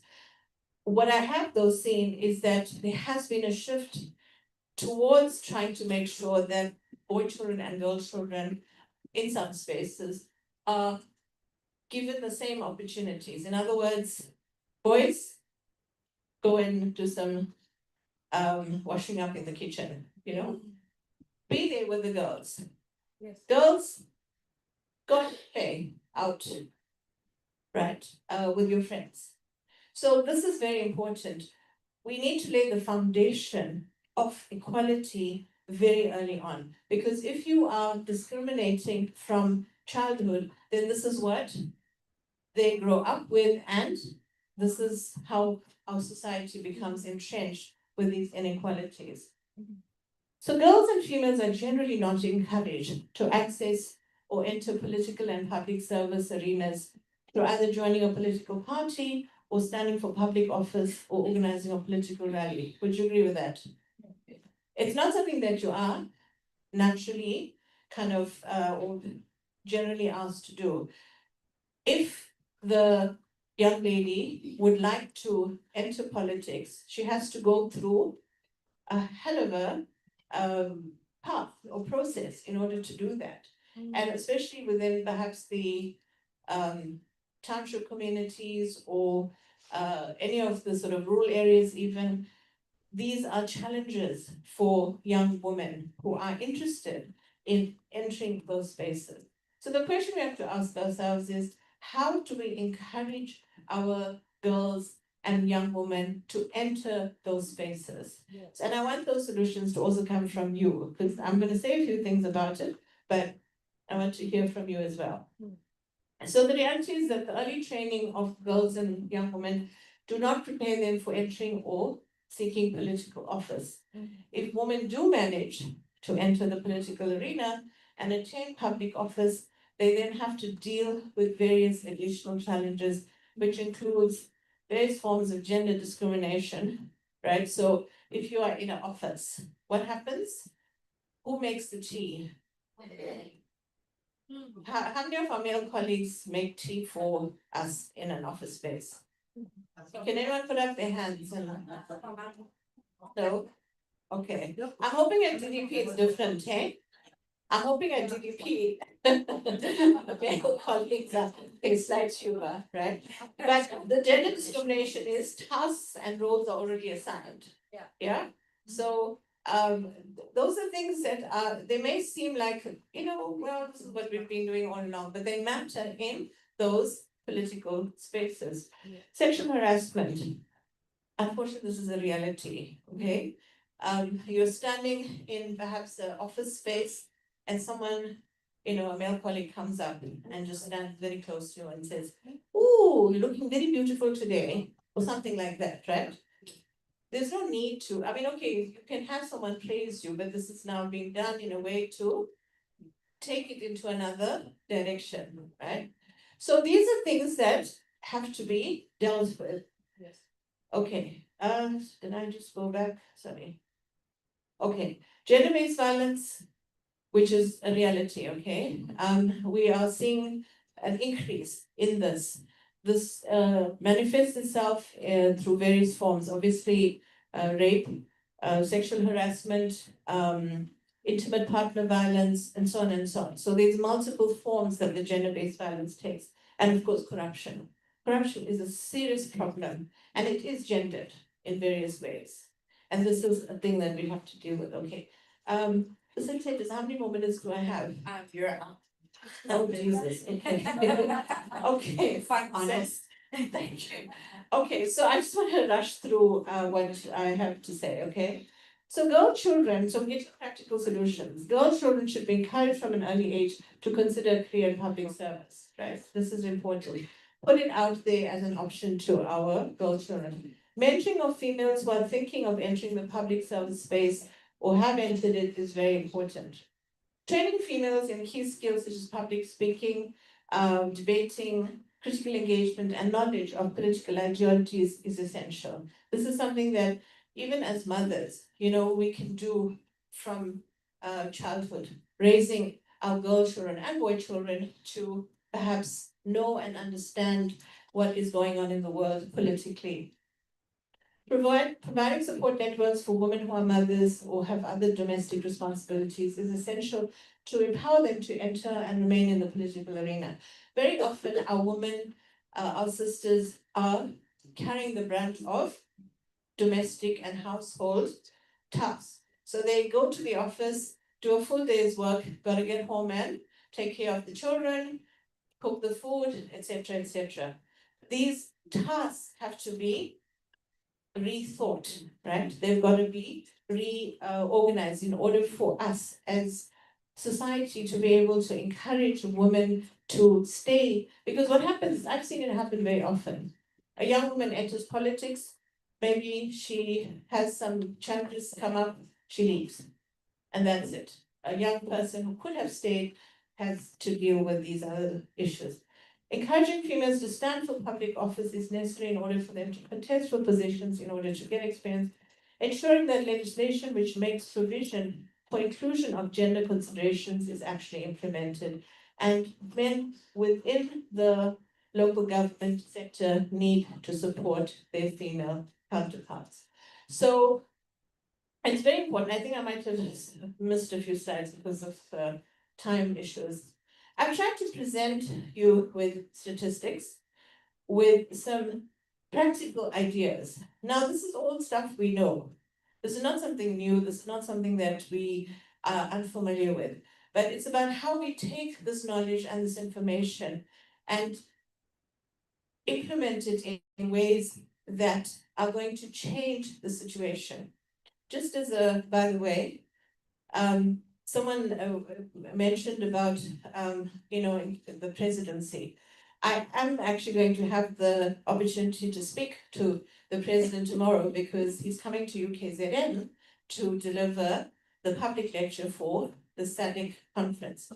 I'm going to say to him, Mr. President, I think we need a woman president in the next election. So I'm going to pass that message on to him from this congregation and say there's a whole lot of ladies that are waiting for this to happen.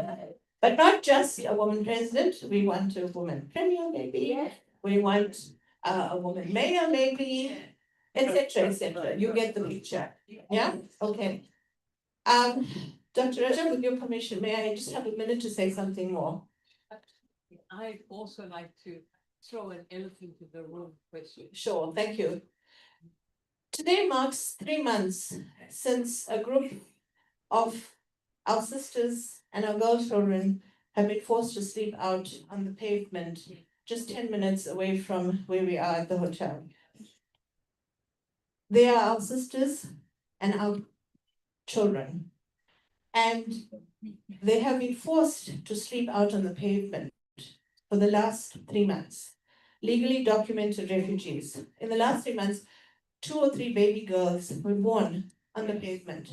They entered a world which has said to them, as someone who maybe have not been, born into the country or whatever the case may be, you have to be on the pavement. I remember them today because we're talking about our women and our sisters. I've been part of a civil society initiative to make sure that they get food and other necessary support. Let us not forget those sisters, that there are many other sisters that need our attention, but let us not forget them because they have not deserved what they have ended up getting. So I'm just saying, let us remember them and maybe just say a prayer for them. Thank you very much for the opportunity. Thank you. A round of applause, please. Okay, so we haven't forgotten that today is also about you guys. It's not just about our speakers in front, right? So I'm gonna ask that 5 minutes, ladies, I trust you. I'm putting my trust in your hands. 5 minutes of getting your tea and coming back. You're having a working tea, and we're all gonna have a discussion together. 5 minutes. If you hear my voice, is shining. 5 minutes, and then we come back. The speakers, please still remain. We'd just like to take a picture with you guys, and then you can go. Sana.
ngenza ngicabanga ithuba lokuqala empilweni yami la ngiqala khona ukuthinta into ekuthiwa ikhompyutha. I think ngase ngesiqedile isikole. So ngibuka abantwana abanayo esandlwana ukuthi guys ngizoba nethuba elibambile njengaleli.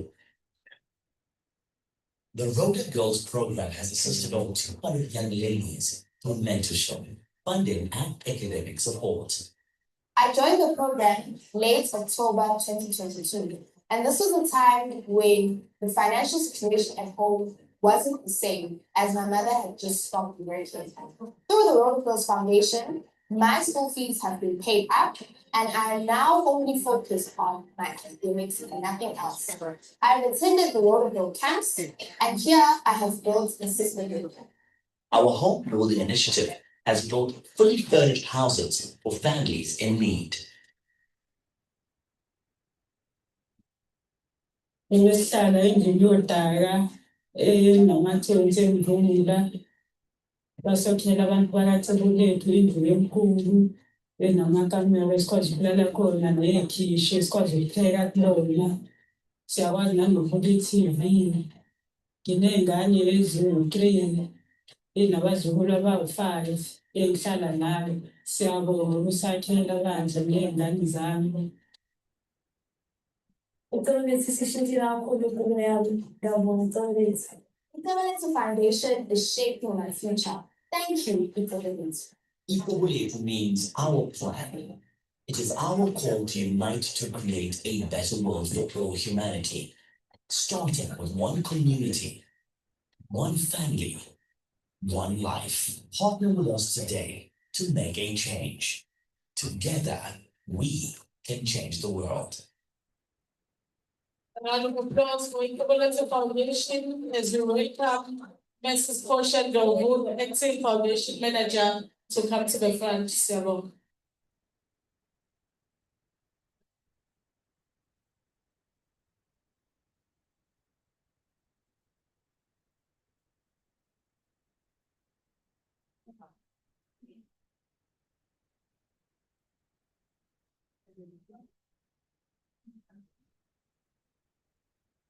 Greetings to Dr. Devi Rajab, Dr. Paul, Councillor Z. Sokabase, Dr. S. Nodvi, Miss Lebontuli, Mrs. Evashni Naidu, Mrs. Sarushni, Mrs. Krish, Miss Mbali Mkize, all organizations, political organizations present, the EWS Group team and the EWS Foundation, and greet you all guests in this house and all protocol observed. I won't be long. I think our vigil has spoke a lot about us as a foundation, but I will just read a piece that I wrote. It is an honor to be here on behalf of Dr. Nomfundo Mkoizondo, who is our group CEO. As EWS Foundation, we believe in anything and everything that speaks to women. And it is an opportunity for the world. We believe that anything and everything that speaks to and about women is an opportunity for the world to be a better place. Women in leadership, better place. Women in roles, better place. Women in business, better place. EWS Group is led by a woman. We have 6 different companies under EWS Group. We have EWS Funerals that you all know. We have EWS Tombstone, we have EWS Academy, we have EWS Properties, we have EWS Catering, we have EWS Security, then we have us, EWS Foundation. Almost all these sub-companies are led by women. At EWS Foundation, we believe that community development is strongest when communities are empowered and led by women. Women are at the heart of the communities, and investing in a woman means investing in families, businesses, young people, and the future of that community. Representation of women must go beyond just politics, but also in all leadership positions. Women must be empowered. That is our voice. As a foundation, we believe that investing in women through skills, as you saw, development, education, entrepreneurship, leadership opportunities, it works at strengthening all communities and all families. As we look forward to the future of local government, I and we as a foundation would like to wish all political parties and candidates the very best, especially women. We are biased. May your campaigns be conducted with respect, dignity, and genuine commitment to serving our communities. Despite our political differences seated in this room, we all share a responsibility to build a better community for our people. To all the women participating in their political parties, believe in your voice, believe in your ability. Never underestimate the difference you can make as a woman. At the foundation, our commitment is to empowering communities, as you have seen in our videos, creating meaningful difference in the lives of all people. With our famous phrase, so Pumula together we can create opportunities, uplift our communities, and build a better future. Thank you and good luck to all our candidates.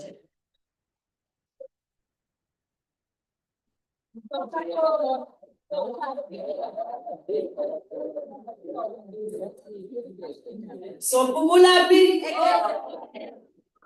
Sis cautious is our so Bubulapi. I'm having vaccinates and Ladies, it's been such a beautiful day.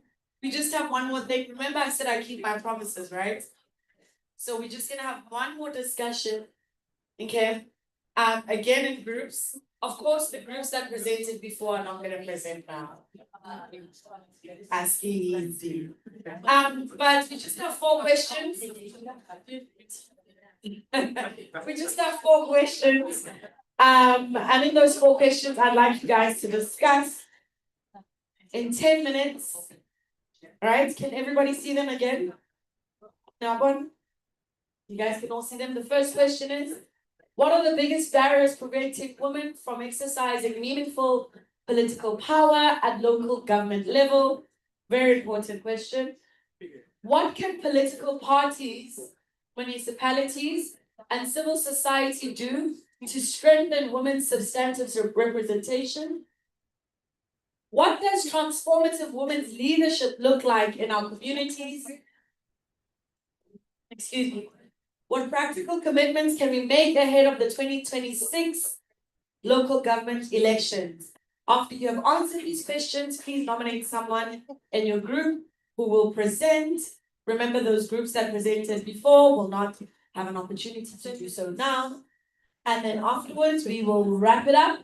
And we would like for you guys to continue to stay with us because we want to have lunch together, network, talk to each other, ask the questions that we didn't have a chance to do so here, speak to our beautiful and wonderful speakers if you'd like to pick their brain. All of that can happen every lunch because we're still busy. So, all right, can we just 10 minutes to discuss? And your time starts now. It's time to put your faith in a frame.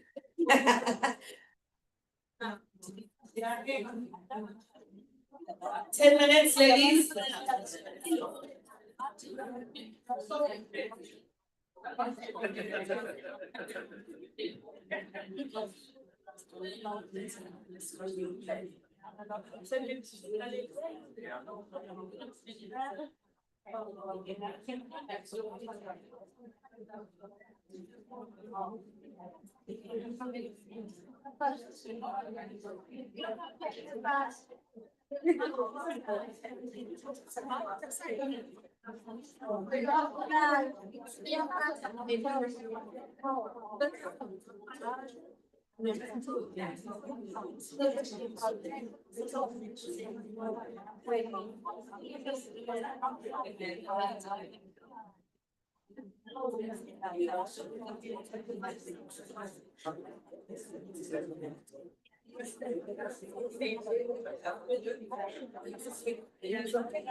All right. Are we good? Are we ready to go? Can everybody sit down?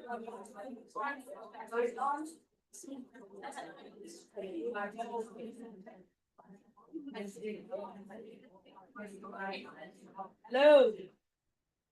Hello there. How are you?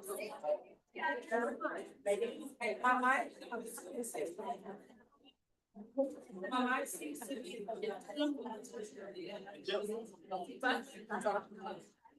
Hello.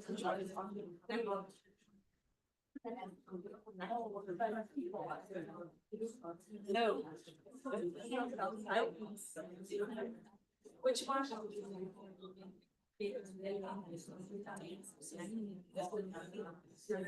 All right.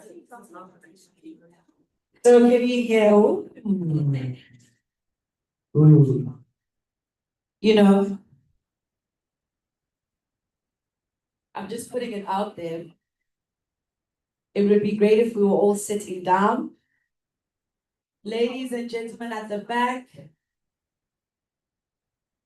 The slogan says, so pelele tebele, so when we're done, so pelela kone kone langa, sabonga. We're ready to present Does anyone wanna volunteer to begin? Yeah?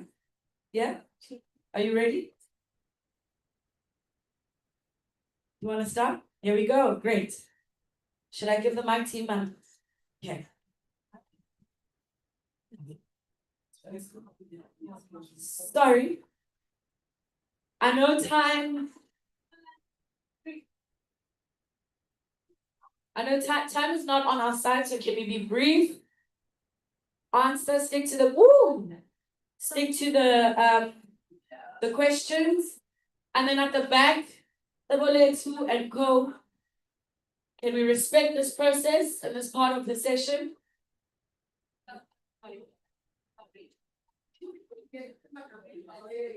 All right.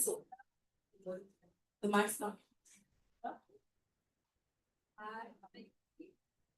Even the mic is like, yeah, wrap it up.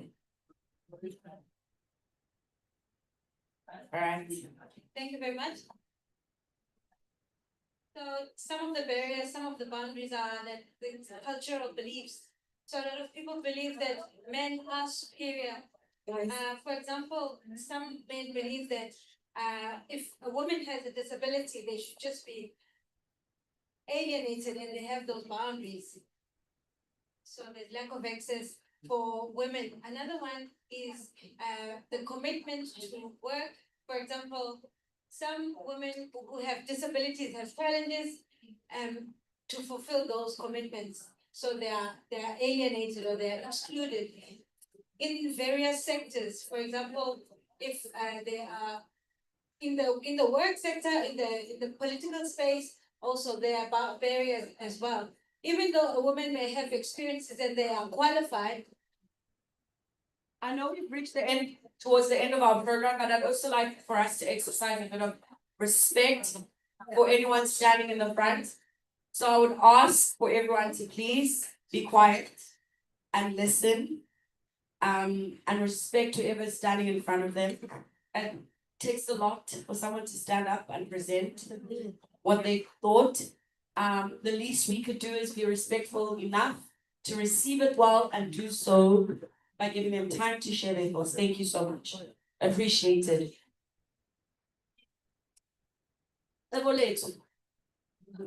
That's so wow. Thank you. So another issue can be access to qualified individuals, because a lot of qualified people who are experienced are ignored and not included. So now how do we bridge that gap? How do we open those barriers? So we should have empathy. We must have empathy. Thank you.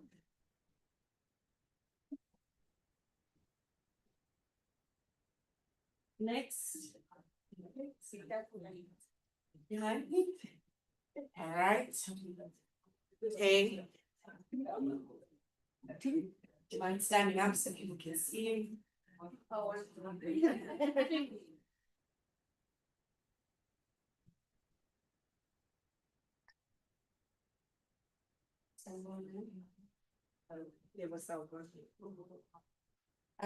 right.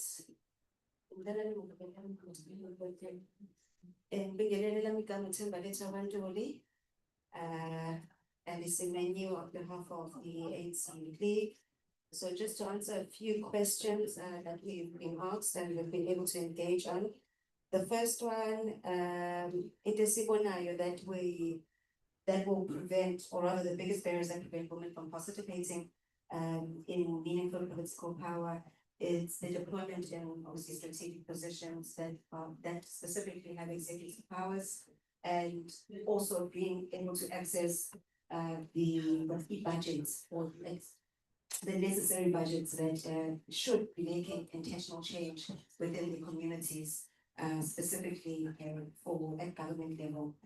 And then the second one, we broke it down to a three-prong with the political parties, the difference that can be done to strengthen in women's representation is to ensure that everyone is given a chance when it comes to say elections or when it comes to even sitting, at a political level, there is some sort of at caucus level, and women need to be found at that level as well, and in terms of when the deployments happen. At municipalities, we spoke about that all of these, we spoke about the fact that we need to take the parliament, or we need to take the discussion back into communities, even with civil society as well. When we're speaking about NPOs and NGOs, these are the very entities that should be the ones that are leading the conversation when it comes to women's issues and the emancipation of women. So essentially all of these three structures, if they are able to work together, we'd be able to, have substantive change and representation within Parati. Thank you. Thank you.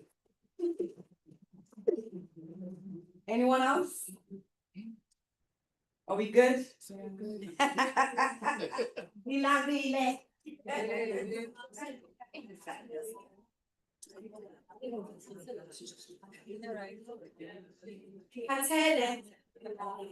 No. And sometimes hard things take time. Yeah. Sometimes hard things take time away from the things that we think are more important. Yeah. But what we're actually doing here today is paramount. And we're so grateful that you were able to join us here today. Before I ask Kumbali to come and do our closing, personally, I would like to say that I've had such a privilege today to facilitate on your behalf and to witness such a meaningful engagement around politics and gender representation. I know we've spoken about representation. I know we've spoken about power. We've spoken about economic empowerment, advocacy, policy, social protection, and systematic change. But most importantly, we've spoken about action. And I hope to see all of you out there doing your thing, but more than anything, activating the women in you to be audacious. Yay. Right? Let's go out there and be audacious. That's the word. I don't know if you remember the 3 things that I asked you to do. Don't forget to mentor. Yeah. Don't forget to practice what you preach. Yeah. And don't forget to be an audacious woman. When they see you, they will say, there's that headache. There's that headache. I hope all the women that are contesting for the LGE this year, I hope you guys are successful. Let's up that 30%. Kamalami, thank you so much. A round of applause for Ms. Mutsime. Thank you, Mute, for holding the space for us today, Siyabonga. I've been asked to do the votes of thanks on behalf of the DDP team, led by the chairperson of the board, Dr. Devi Rajab, and the executive director, Dr. Paul. Would like to thank Councillor Sokhabase for giving us a keynote address today. Dr. Nadvi, Ms. Ibashni Naidu, Ms. Tuli, the Foundation, KZN DEF, the delegation from Housewood, the Young Women's Desk, all political parties that are represented today, women in civil society, women in business, women in sports, women in academia, all the media houses that are here today, and our service providers. Thank you for joining us. We really enjoyed being with you. Can you give yourselves a round of applause as we close today's session? I think we can all agree that you started on time and you ended on time. We're supposed to end at 2 o'clock. We tried to make sure that we end early so that you can enjoy your lunch, your network, and then you come back again next year. Usuraksha, my colleague, Unama ticket that she has for you. So you'll produce this ticket when you get your grades. So where are we going? The first floor or the second floor? Downstairs. We're all going downstairs for lunch. Our colleagues, they will give you the tickets at the door. Are we using both doors or one door? Both. We'll use both. Amanda will be on this side, and then Usuraksha will be on the other side.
I don't know what.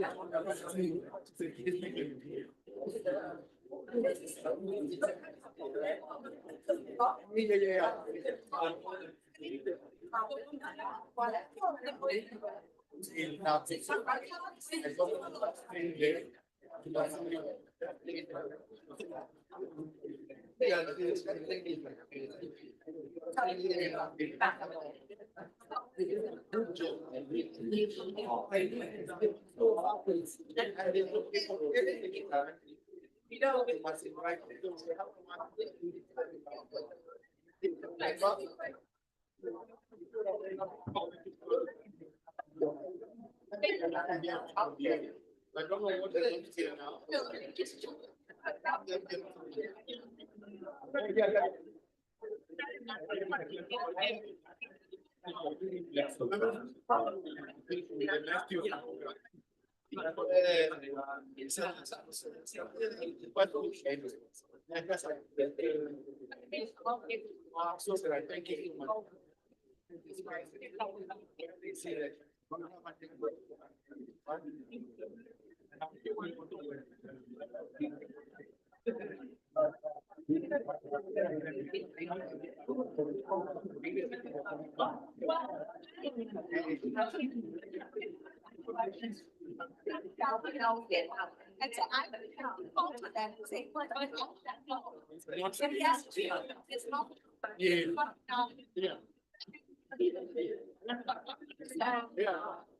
That's like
Yeah.